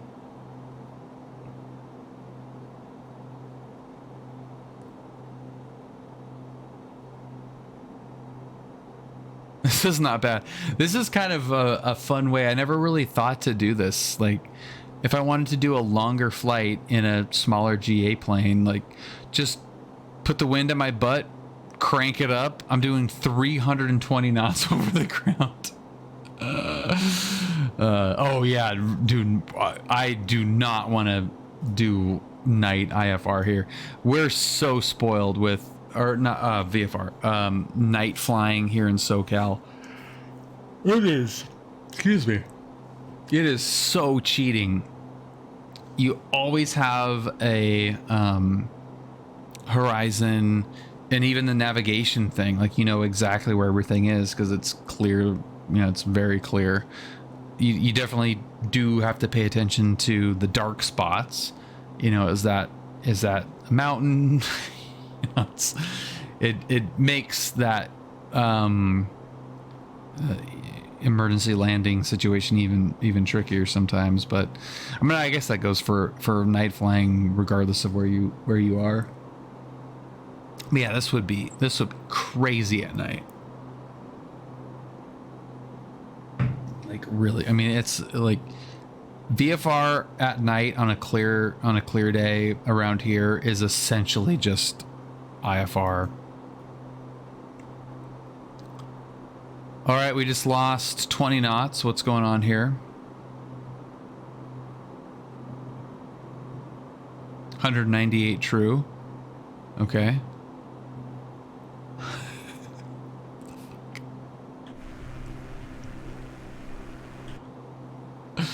What is happening? Oh, we lost. Okay, we got a crosswind component. All right, let's fix that.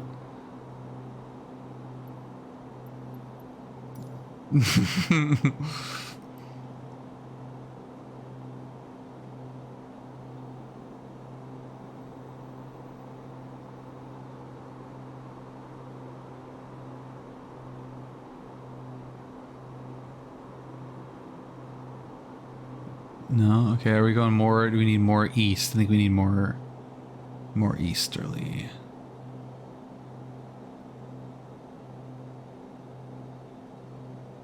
Yeah, there we go. That's coming down. Coming down. 35 crosswind. 31.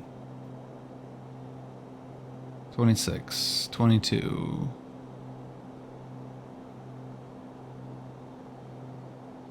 There you go. Single digits. 4, 3, 5, 9, 3, 91. No, too much. We got to go back up. 95. Yep. There we go. 130. Okay, so now we're over 300. Looking good. Okay, good, good, good. Keep an eye on that. How's our fuel? Fuel's looking good. Right tank. Burning from the right. Looking good there.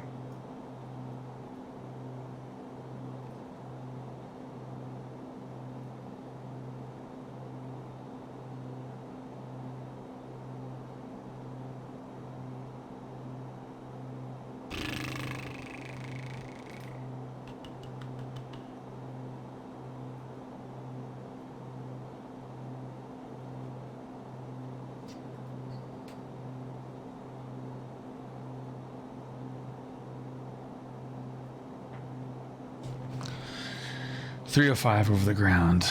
Looking good. Looking really good, Bill. Looking really good, Bill. Thanks, Brent.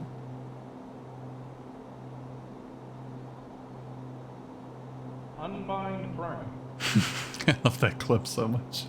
Unbind prone. Unbind prone. Get him, chicken. It's cold. We passed a lot of... It's cold. That's for sure.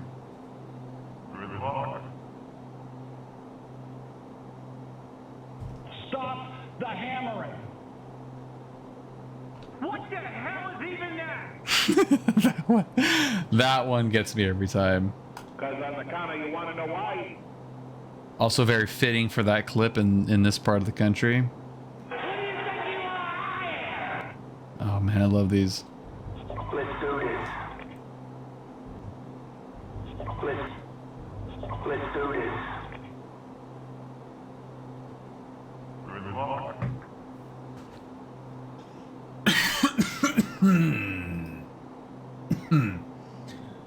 Oh dear. Oh dear.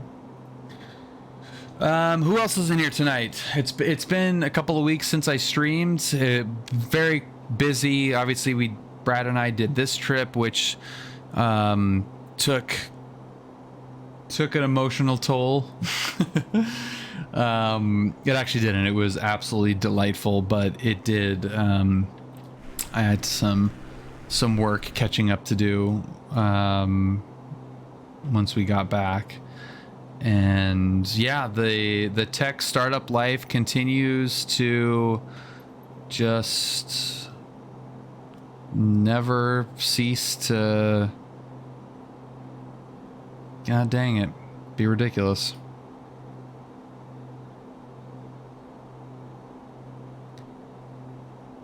Have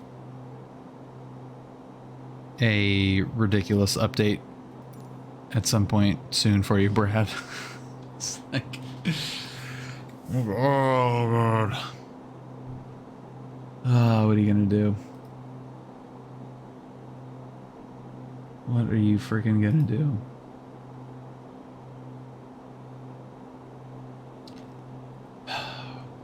Your best is what you're gonna do. You're gonna do your best. We're gonna take things as they come and just do your best. That's one thing that I really, really love about flying, and particularly this flight that we went on, is it just puts so much stuff into perspective. I kind of thought of it as like a tiny, hilariously tiny version of some of the thoughts that astronauts have when they're on the moon or on the ISS. Where you see all of the world's problems, every like difficult conversation, every stressful moment, every ruined this or that, every disaster, every war, every single thing, good and bad, that has ever happened to mankind happened on that tiny little blue dot. If you're on the moon, and it's a little bit bigger when you're on the ISS, but that perspective that it gives you, it always stuck with me when astronauts would talk about that context, that seeing the whole Earth, everyone that you've ever loved, hated, indifferent to, everyone that's ever lived, everyone that's ever died, it was all happened right there. And flying across the country like we did, it's not even close to being as impactful as being freaking in space. But there is a level of, there's so much of this country, there's so much of this world that you haven't seen, haven't been to, where things are happening. There's millions of people driving around on the freeway. There's some guy, some girl driving on that random road in the middle of the desert or whatever. There's some tiny little town on the freeway in the middle of Kansas.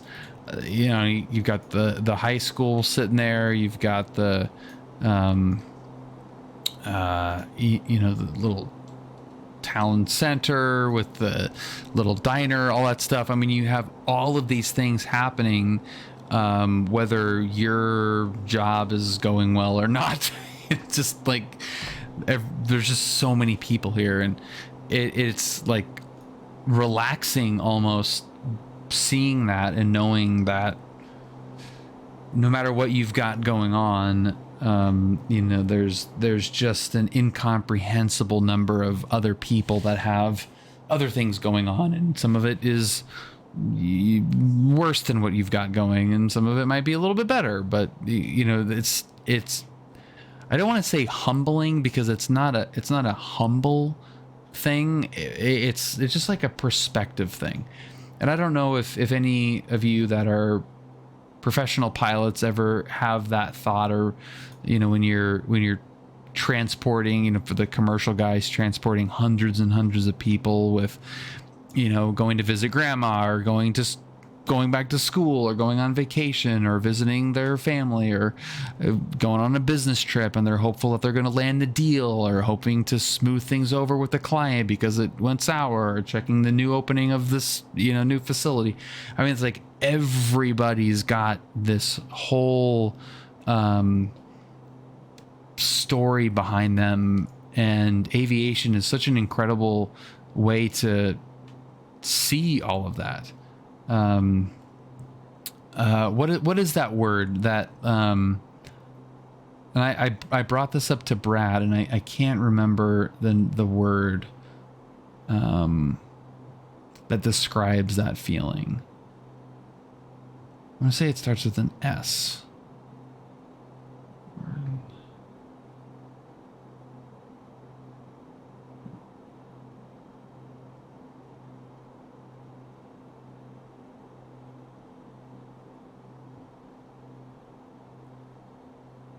Sonder. There you go. Sonder. It's a very interesting word. It's kind of funny when you put a word to a feeling that is kind of complex, but it's Sonder, S-O-N-D-E-R, means the realization that strangers have their own lives. Sounds weird, right? Like, of course they do, but it's the realization of it. It's, sitting in traffic and looking over at the jackass next to you that's not using his directional or whatever. Like, that person has an entire story, has an entire life and world and family and concerns and thoughts and hopes and dreams and failures and successes, and like a whole storyline.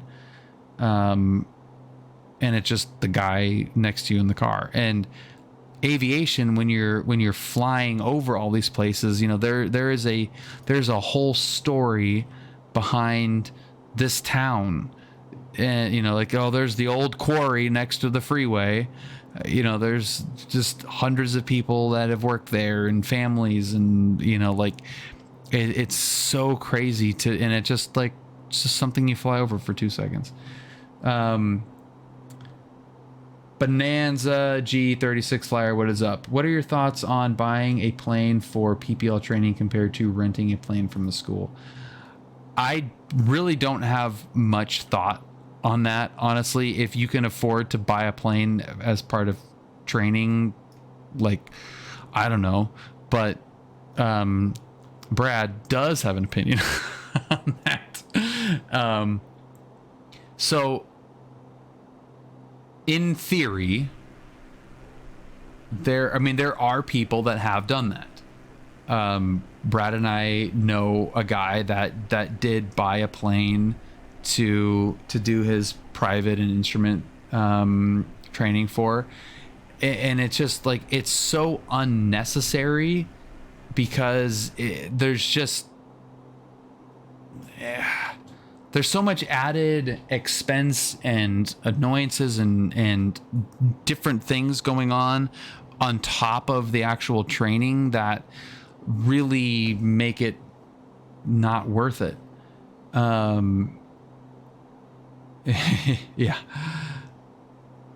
Yeah. Go beat up someone else's plane instead of your own. A trainer is not what you'll want to own after you're done training. The guy that Brad and I know that did buy a plane, like,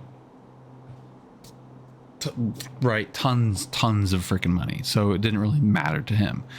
He bought a plane, trained in it. When he was done, sold it, bought a faster plane, did his IFR commercial on that, sold it, bought a jet, did his turbine time in that, sold it, actually went back to the other plane. Was like, I think, planning on getting a bigger jet, but if you're looking for the cost savings, I don't think the numbers actually really make sense for PPL. If you're trying to build time, maybe there's some kind of benefit to getting a little 150 and just flying around in circles forever to time build, but oh, I didn't know the violation. What the hell? How did I not know about that? I am totally not surprised in any way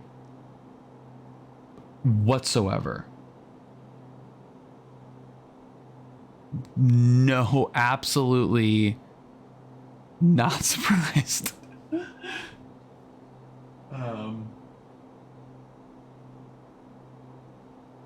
Actually surprised we're not going any faster. I have to keep, like, got violated on his first leg flying the first plane home, and his CFI sold him down the river. Wow. Are you able to say what the violation was? Or I guess it's not an able thing, it's more of, do you want to say what the violation was?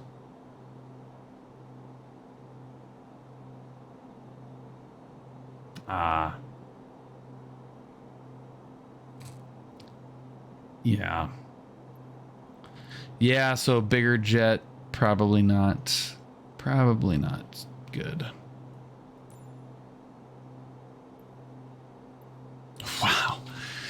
Wow, that freaking sucks.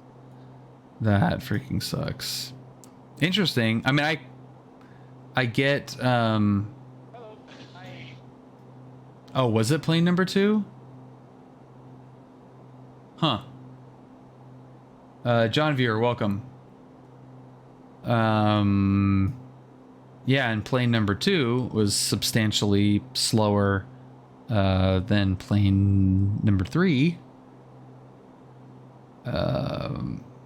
Well, he was trained at that. He would have been trained at that time. So unless, yeah. So if the, yeah, because the CFI is a dick. Yeah. So if you're a CFI, and who you're with is a licensed pilot and PIC completely, would be on them largely. I would think. I met that CFI for the first time and immediately saw red flags. Yeah, yikes, that sucks. Yeah, I don't know if I knew that. I maybe did, but I'm again not surprised. That still sucks, but I'm also not surprised. So how do I have no crosswind component? It's 150 knot wind.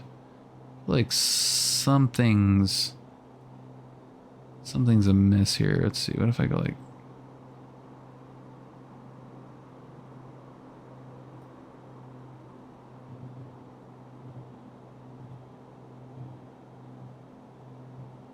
okay, so like during his instrument or something. So that was pretty early on. So maybe that just kind of like he powered through it with into the third plane, and then powered through it into the third plane, and then didn't have the confidence to go. He's only had it for 3 months.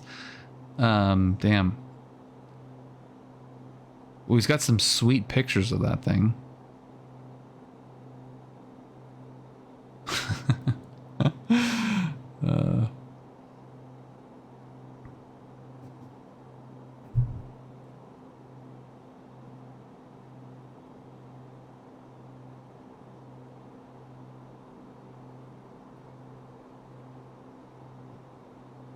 Yeah, that was actually a pretty fun one. All things considered, now that I think about that, yeah, he was flying himself, wasn't he?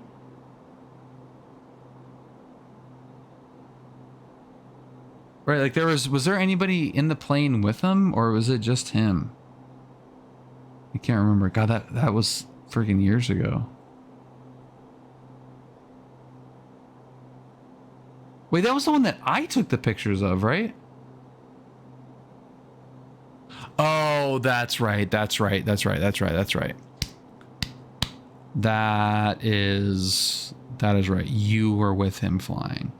Okay.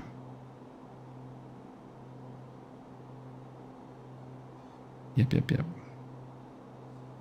Who took the pictures?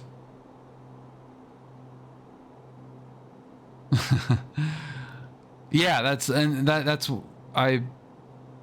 yeah, of course not. Yeah, and who took I didn't take those pictures. I took the pictures of Tom's 20, not the. Oh yeah, that was that one.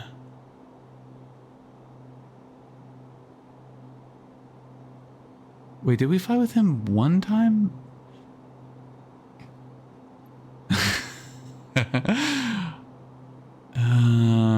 Yeah, okay. All coming back now. I got it. Yeah. Yeah. Yeah, that was quite a thing. Hey, what's up with the freaking rudder?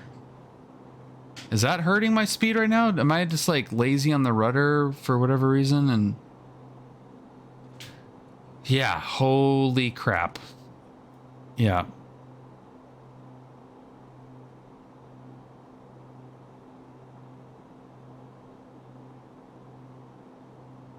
Okay, so that is that actually helping? 96. Okay, so we got 25 knots. We got to fix a little bit of the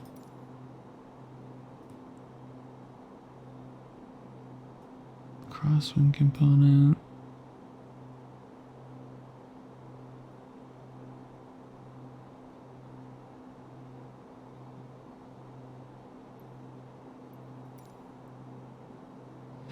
I don't think does it have a yaw damper? I looked for that earlier. I did not see yaw damper unless it's in a completely random ass spot.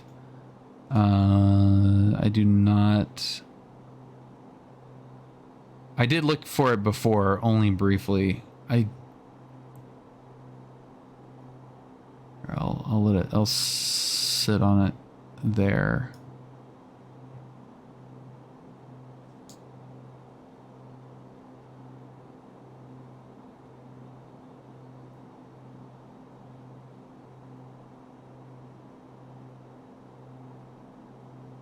I mean, it should be on that panel.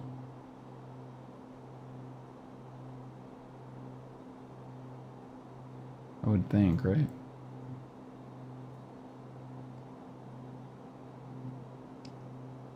I mean, it takes absolutely no effort to center my plastic freaking ridiculous broken rudder pedals.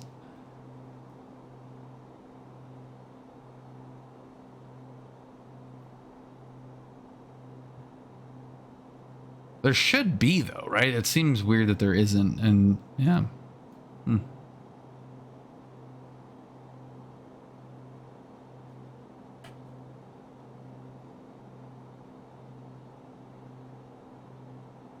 Yeah, so now that I'm like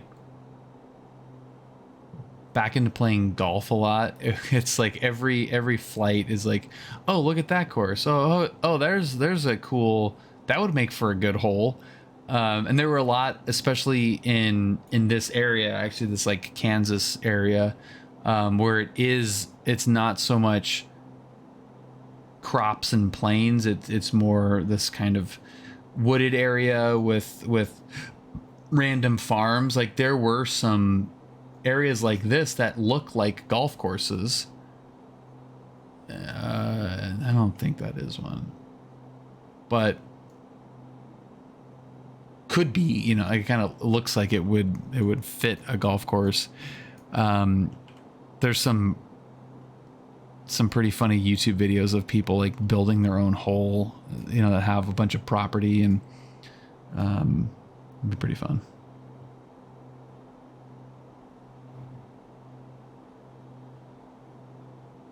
River Yahomie. Did I say that right? I feel like that I butchered that. What is up, man? Okay, we need a little bit less there.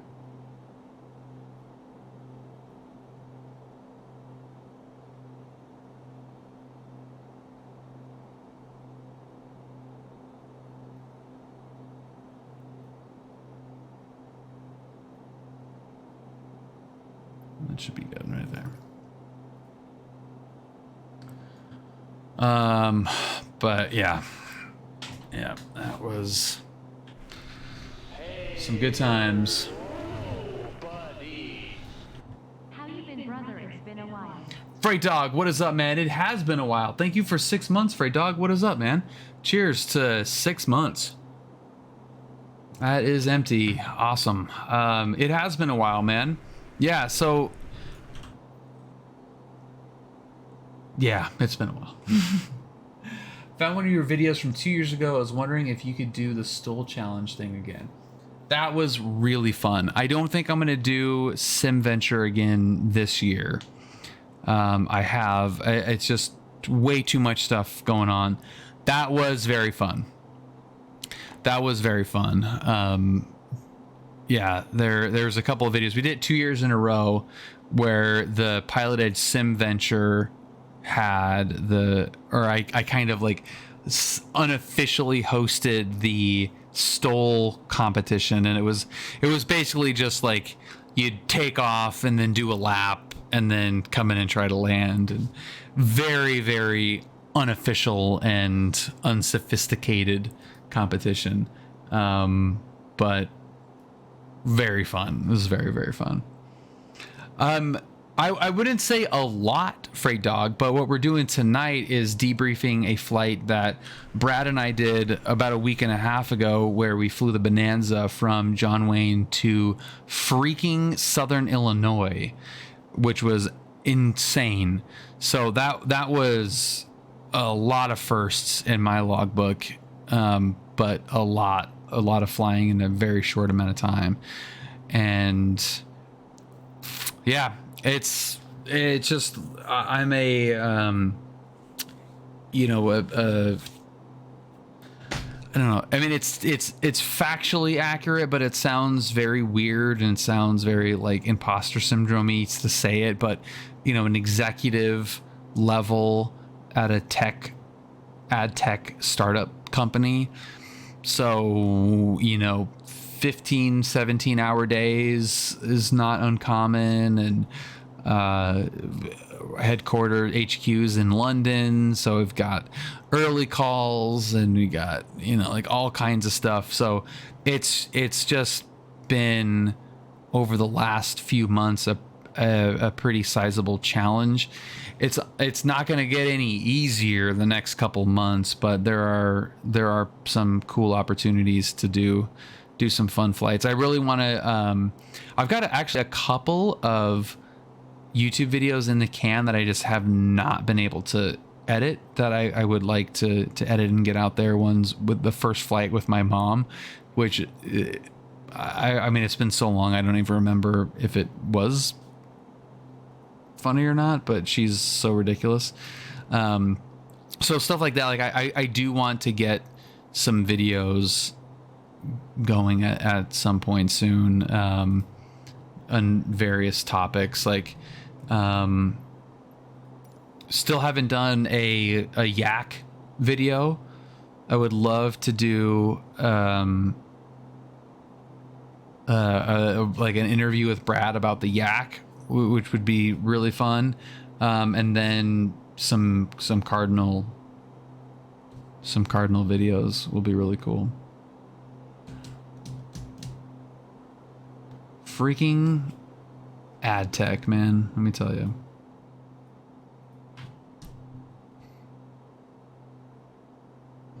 And now we're doing 302 knots over the ground in a Bonanza. Thank you, adjustable weather. It's gonna feel like we're going backwards, even though we're doing 177 knots. True.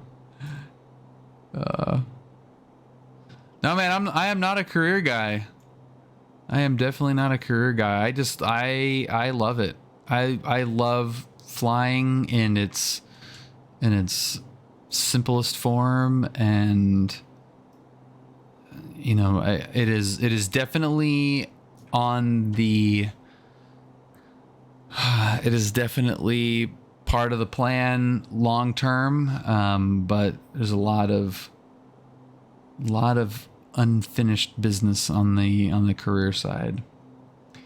The A2A Comanche, I am extremely excited for that. That is a very cool plane. One of the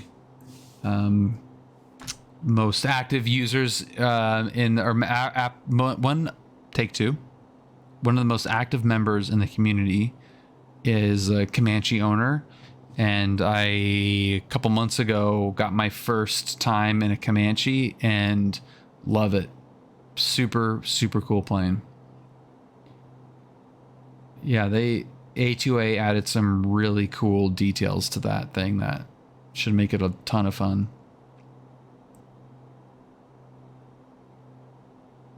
So we just need more support like that of super detailed general aviation planes. I mean, it's not where the money's at, unfortunately, which is why we don't get a lot of them. But when they do come around, I think it's important for the community to support it. To keep that process going. I want more planes. You know, we need a Cardinal for Microsoft Flight Simulator. We need a A2A 172. Honestly, we don't. I don't think there's like a sim coders or anything like that for the 172. I think they got bought by Coronado, Brad. I have a lovely 3070 that's just humming away. Waited 5 hours. Woke up at 2 o'clock in the morning to wait in line at Micro Center for that guy. They were always a branch off of Coronado, but I'm not sure if they ceased to exist or what. Yeah, I'm not sure either. I think they're what did they have for X plane? I think I honestly can't remember.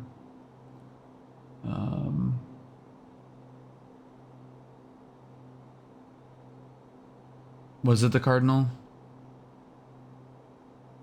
Yeah, maybe it was. That was a great buy. You get the retract and the fixed gear for the same price. That was not bad at all.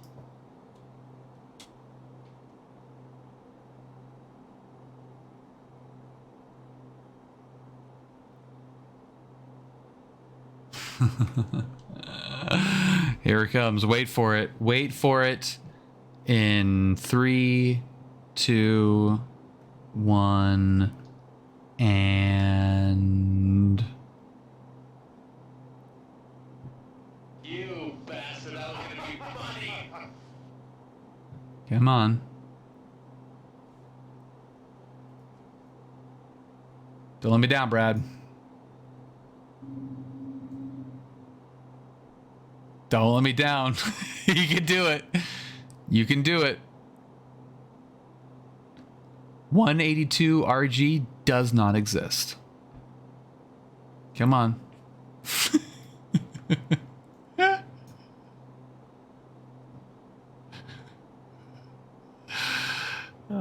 No, in like in the world, like there's no such thing as a 182 RG.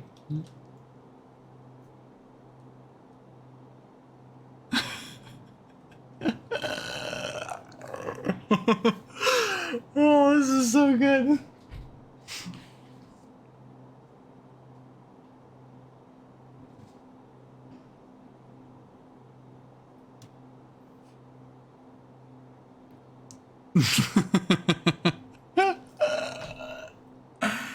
Oh, it's so good. River. Yeah, this is Brad's jihad. it's so funny. It's such a pedantic thing that I just love it.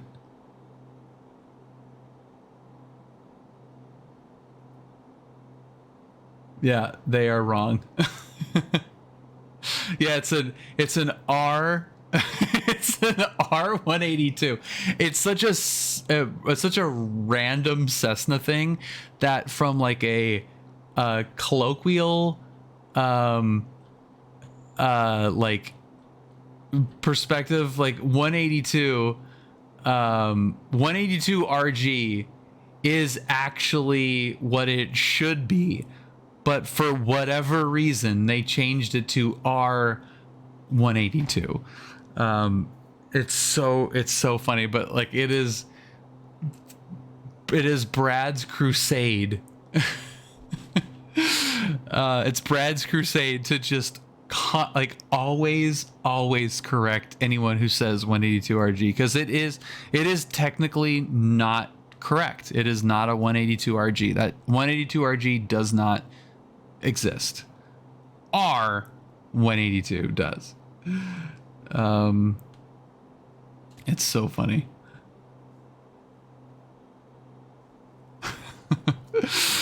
I mean, cars do it too. You know, it's like, well, why is this one called that? And I mean, like, there's so many examples of that as well. But it's pretty funny. Made only more clear by it being a 172RG, 177RG, and a 210. And then there's a R182. Yeah, the 210 doesn't even have an RG in it because there was no other version of that, which is also kind of funny. It's really funny. Oh my god.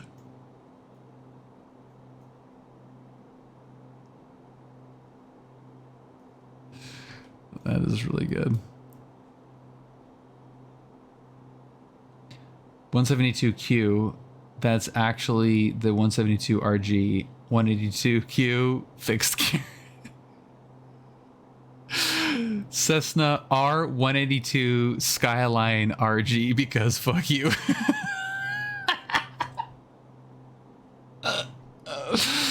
Oh my god, that's really good. Oh, that's so funny.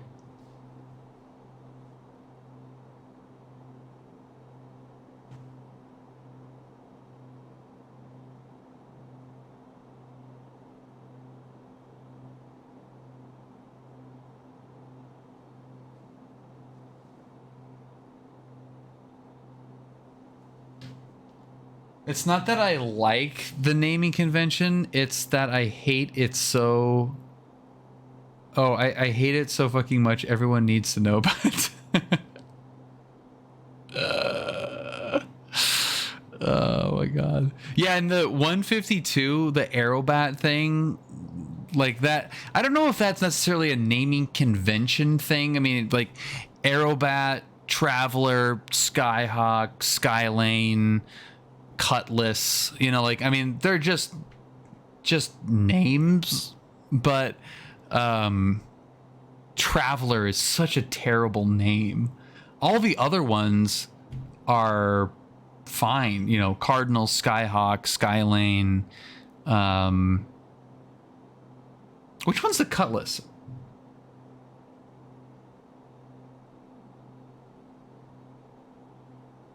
Commuter, what did I say? Cutlass is the 172RG. What did I say? Did I not say commuter? Travel. I said traveler. That's what I said. Not I said traveler. I don't know why I said traveler.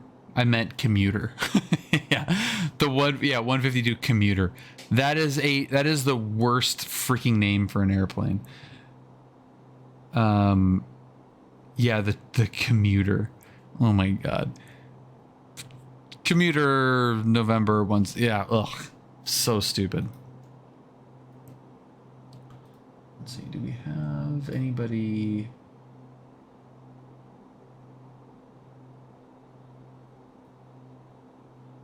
Nope. Yeah. Yeah, you're, oh my god. I flew an Aerobat, same difference, right? From Long Beach to John Wayne and back. And it was like, oh my god. It's like, is it over? That's kind of going back to the conversation about just looking out the window and seeing everything go by you quicker. You know, like, hey, we're making time. We're making time. This is great. This is awesome. Looking out the window of a 152 and it's just the freaking worst. Like, oh my god.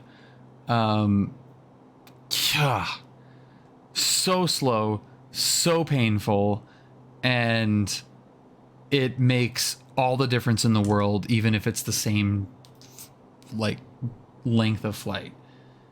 And then you do 54 knots in the climb, and you know you've got 3.5 hours until the fuel stop. Yeah, fuck. Oh.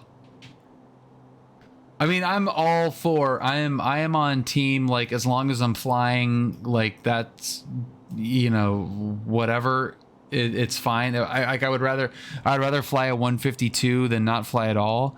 But good Lord, good freaking Lord, that is absolutely brutal to go that slow.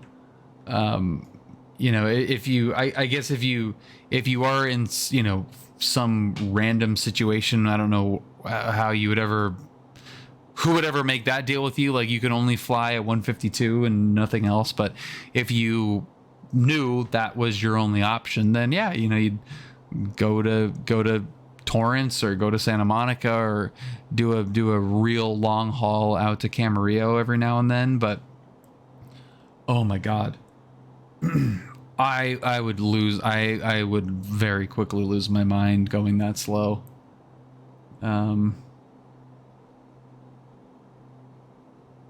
Yeah, F-22 would be great. There's probably a happy medium in there somewhere. Oh my God, it's so ridiculous.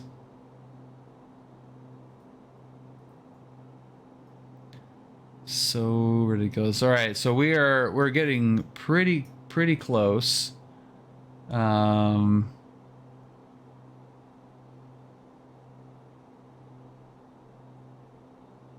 Yeah, I think we could kill the wind at 15 miles.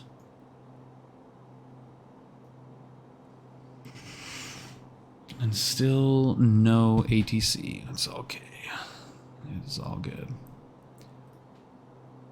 All right, so as we come up to our destination, thank you everybody for joining tonight. And again, if you're not in the Discord, this is #1 Discord server 3 years in a row, 2020, 2021, 2022.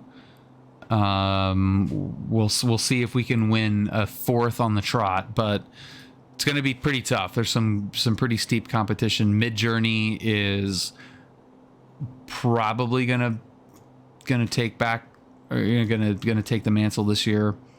That server has been blowing up, but 3 years was a good run. Best Discord server on the planet for 3 years in a row.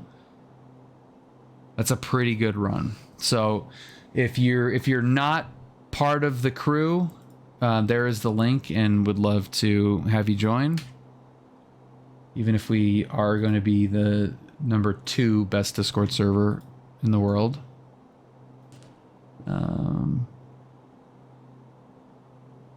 But that's okay. Can't win all of them. 3 was a good run, though.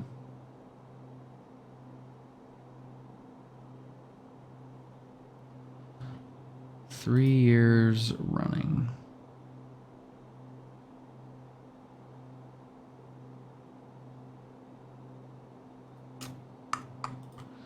All right, so we're gonna go to 1 right, I think. Is that what we're... Not 1... Yeah. 1 right. Freight Dog, great to see you. Great to see you as well. Hope everything's going fantastic for you, and we'll see you back here soon.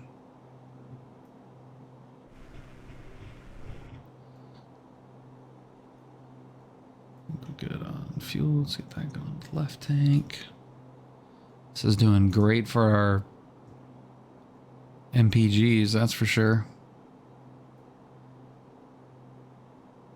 This is so funny. We're just like absolutely hauling ass. Absolutely hauling ass. So the V35 is awesome, and I do usually fly that, but the plane that we flew out here was a 36. So it, you know, doesn't have the G1000. It will have something similar soon, but yeah, just I just kind of like this plane. It's a little bit, I think it's a little bit faster. the V36 or the V35 has a similar panel. But yeah, I just like this one. Yeah, well, I mean the Carenata one. I can't remember what engine that one has. If it is actually faster, I don't think it is. I think it's the whatever, like the 281 or something. Who knows? No one knows. It is unknowable. Nobody knows. It is definitely unknowable. All right, let's try to get some speed here. We're gonna drop this sucker down.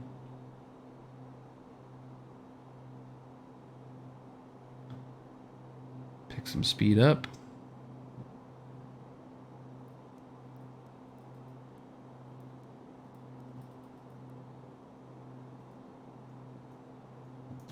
It's a field elevation on here. I'm so used to just thinking 0.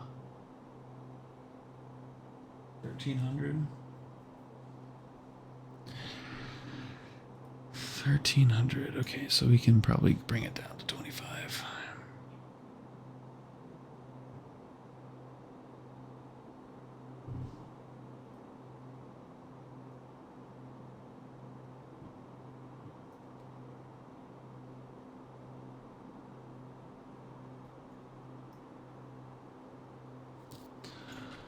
All right, downhill doing 200 true, smooth air, so we're good to go there. Even though we have 150 knot tail end. Oh yeah, I gotta fix that.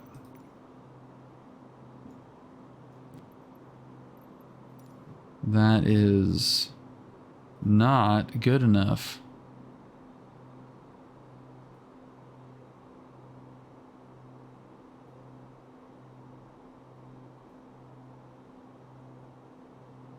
There we go.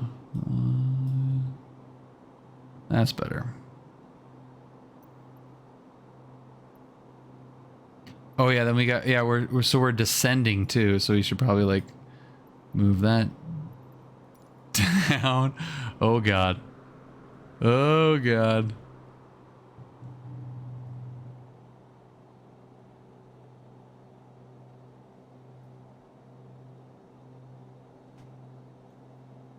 How far out are we? 15, about 20 miles out.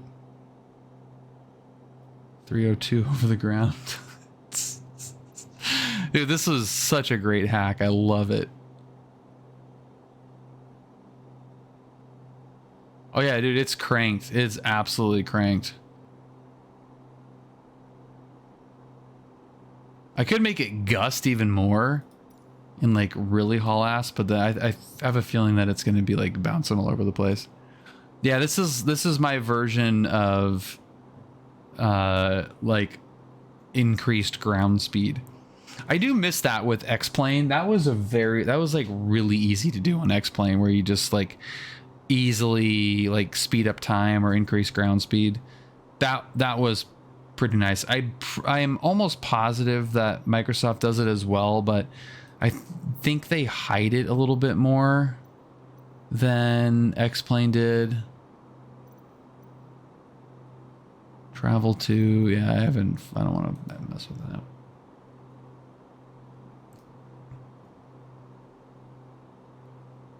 All right, Kansas, how we looking here, buddy?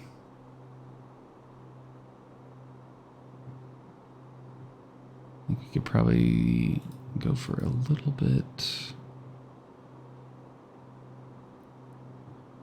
bit more downhill. Right control plus or minus. And is that ground speed or is it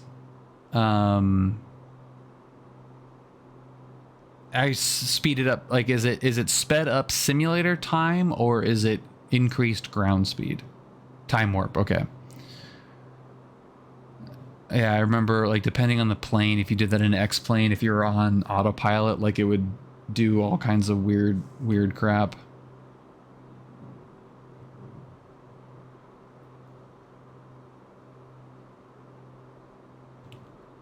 Very pretty.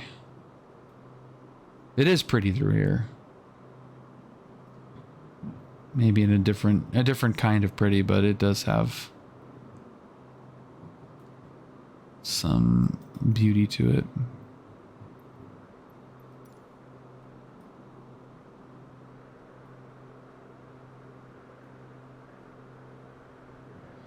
Okay, 20 miles out. Yeah, I remember the Zebo used to just violently buck, absolutely violently.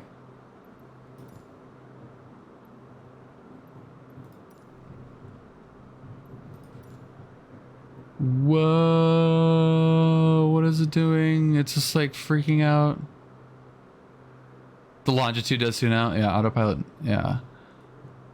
Yeah, Zebo just could not keep up. I mean, that's so much stuff for it to try to figure out. God dang.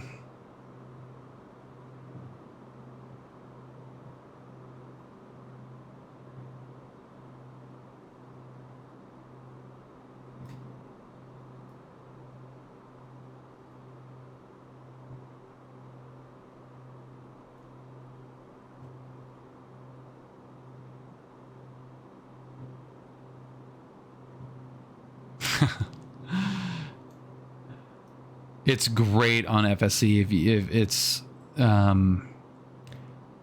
know an X-plane it would like freak out at a certain speed. Like you could do it like up to 4 times maybe, but it definitely like you couldn't go like the full time warp thing. I can't remember what speed it was, but I always remember being like really nervous cycling through those because it was like a toggle. You'd cycle through it, and if it was on whatever it was, eight times for too long, it would like cancel your trip. And that sucked.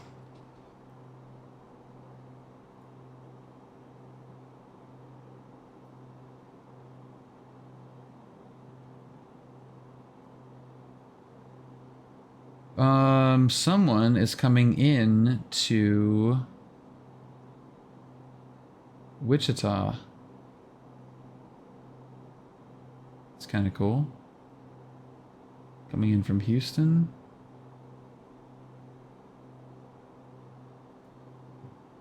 Class Delta 9.2 miles. You say so. FSC and Microsoft are happy to play together with time acceleration. Oh, that's cool. Yeah, that's super nice. All right, we have a friend coming in at the same time, which is going to be interesting to see how that goes. United 2046. Destination ATIS is 125.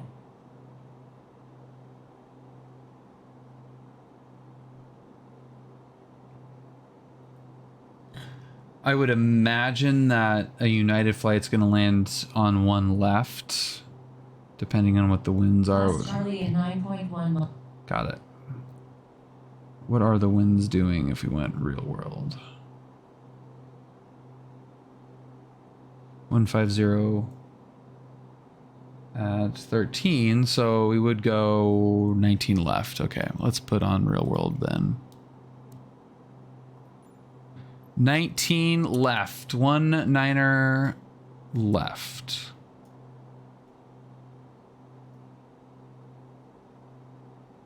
This should be good timing. We'll get some traffic, which would be good. Holding steady here.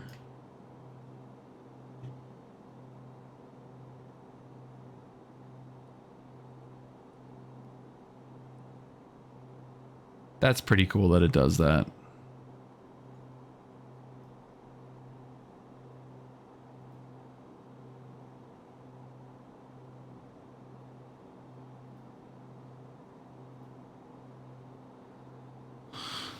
A little cutie airport there.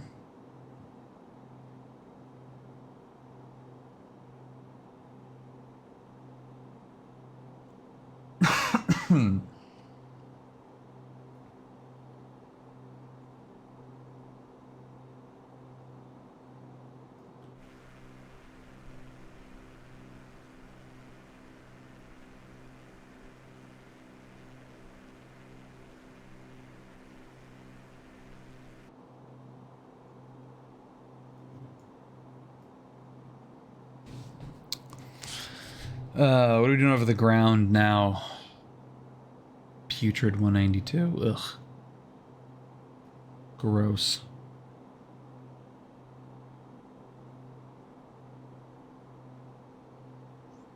Slow. Weak.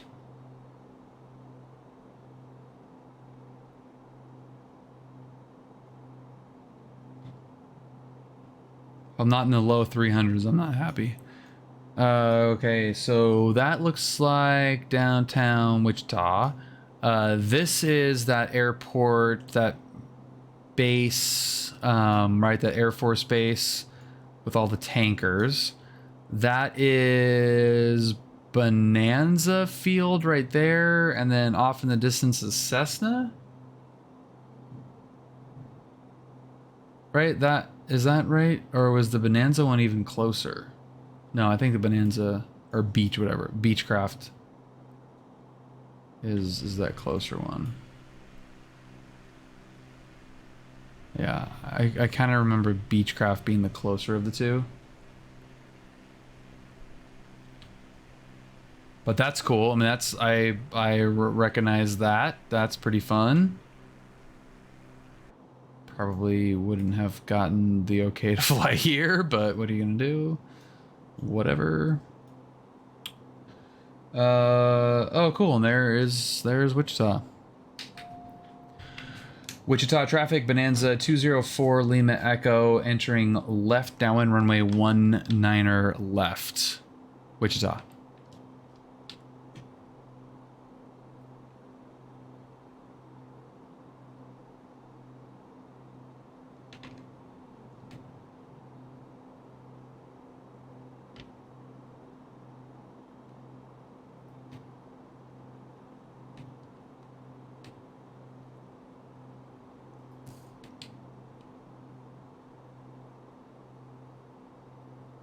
I feel like I'm so much further away than this guy is. Okay, let's... he's probably doing an approach. Can I see what... oh, he's still pretty high. Alright.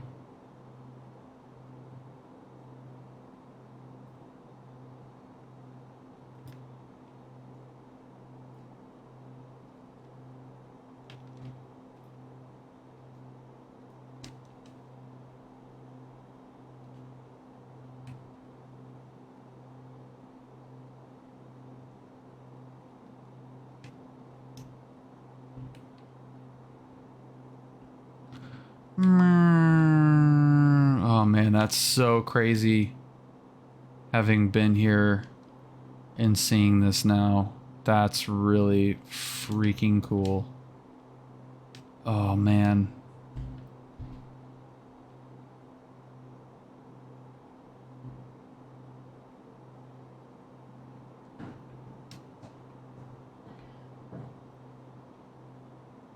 That is really cool. Wichita traffic, Bonanza 204 Lima Echo, entering left downwind 19er left. Wichita.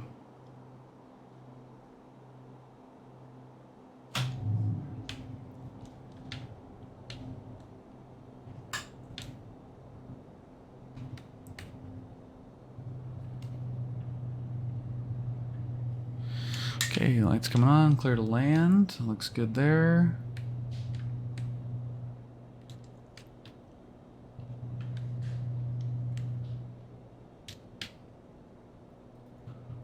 Beautiful downtown.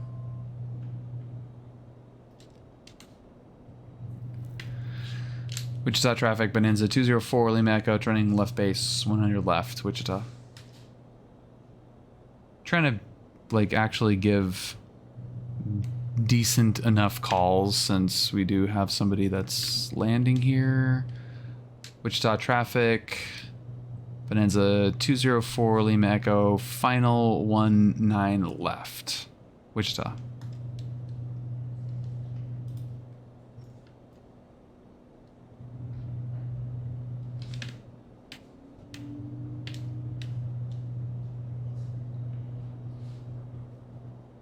Hey, there's an overshot final cynism. Get after it.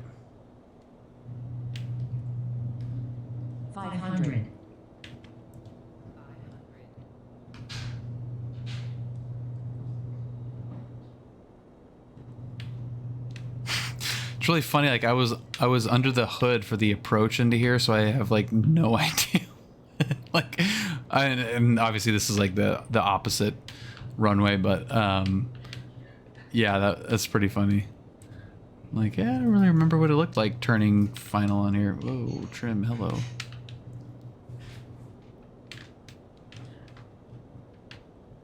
Short final runway 19. God, I really should get a Bravo or Alpha, whatever the hell.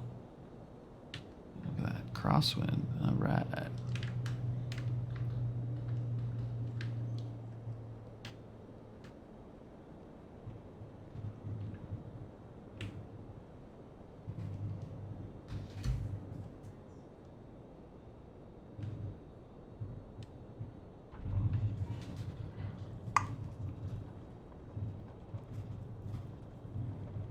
Yeah, there's just, it's so hard to do that smooth. God damn.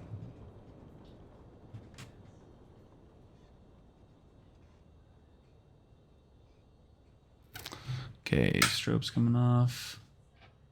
It wasn't that hard. Like, see, everything's all good.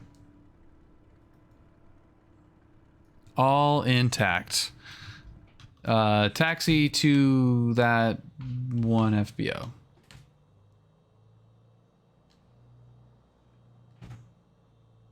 What was the name of it?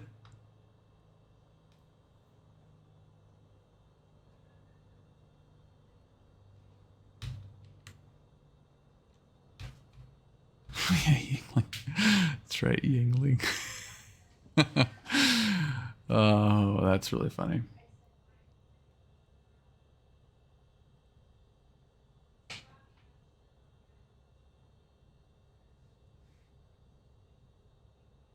So weird.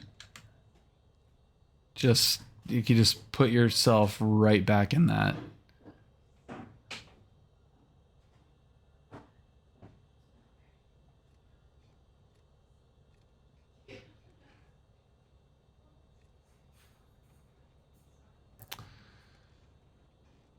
Cool.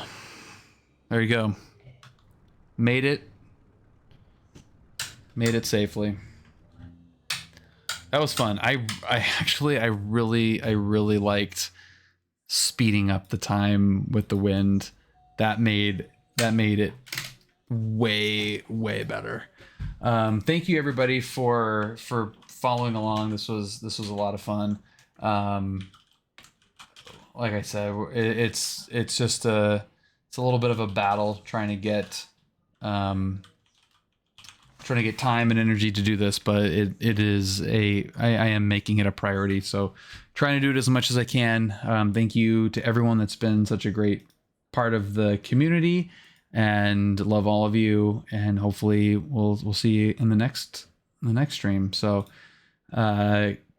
go say hi to Derek for me. He's controlling right now, right next door in, northern Texas. So tell him I said hi, and I'm going to go get some food because I'm starving. So love you all. Have a good one. See you.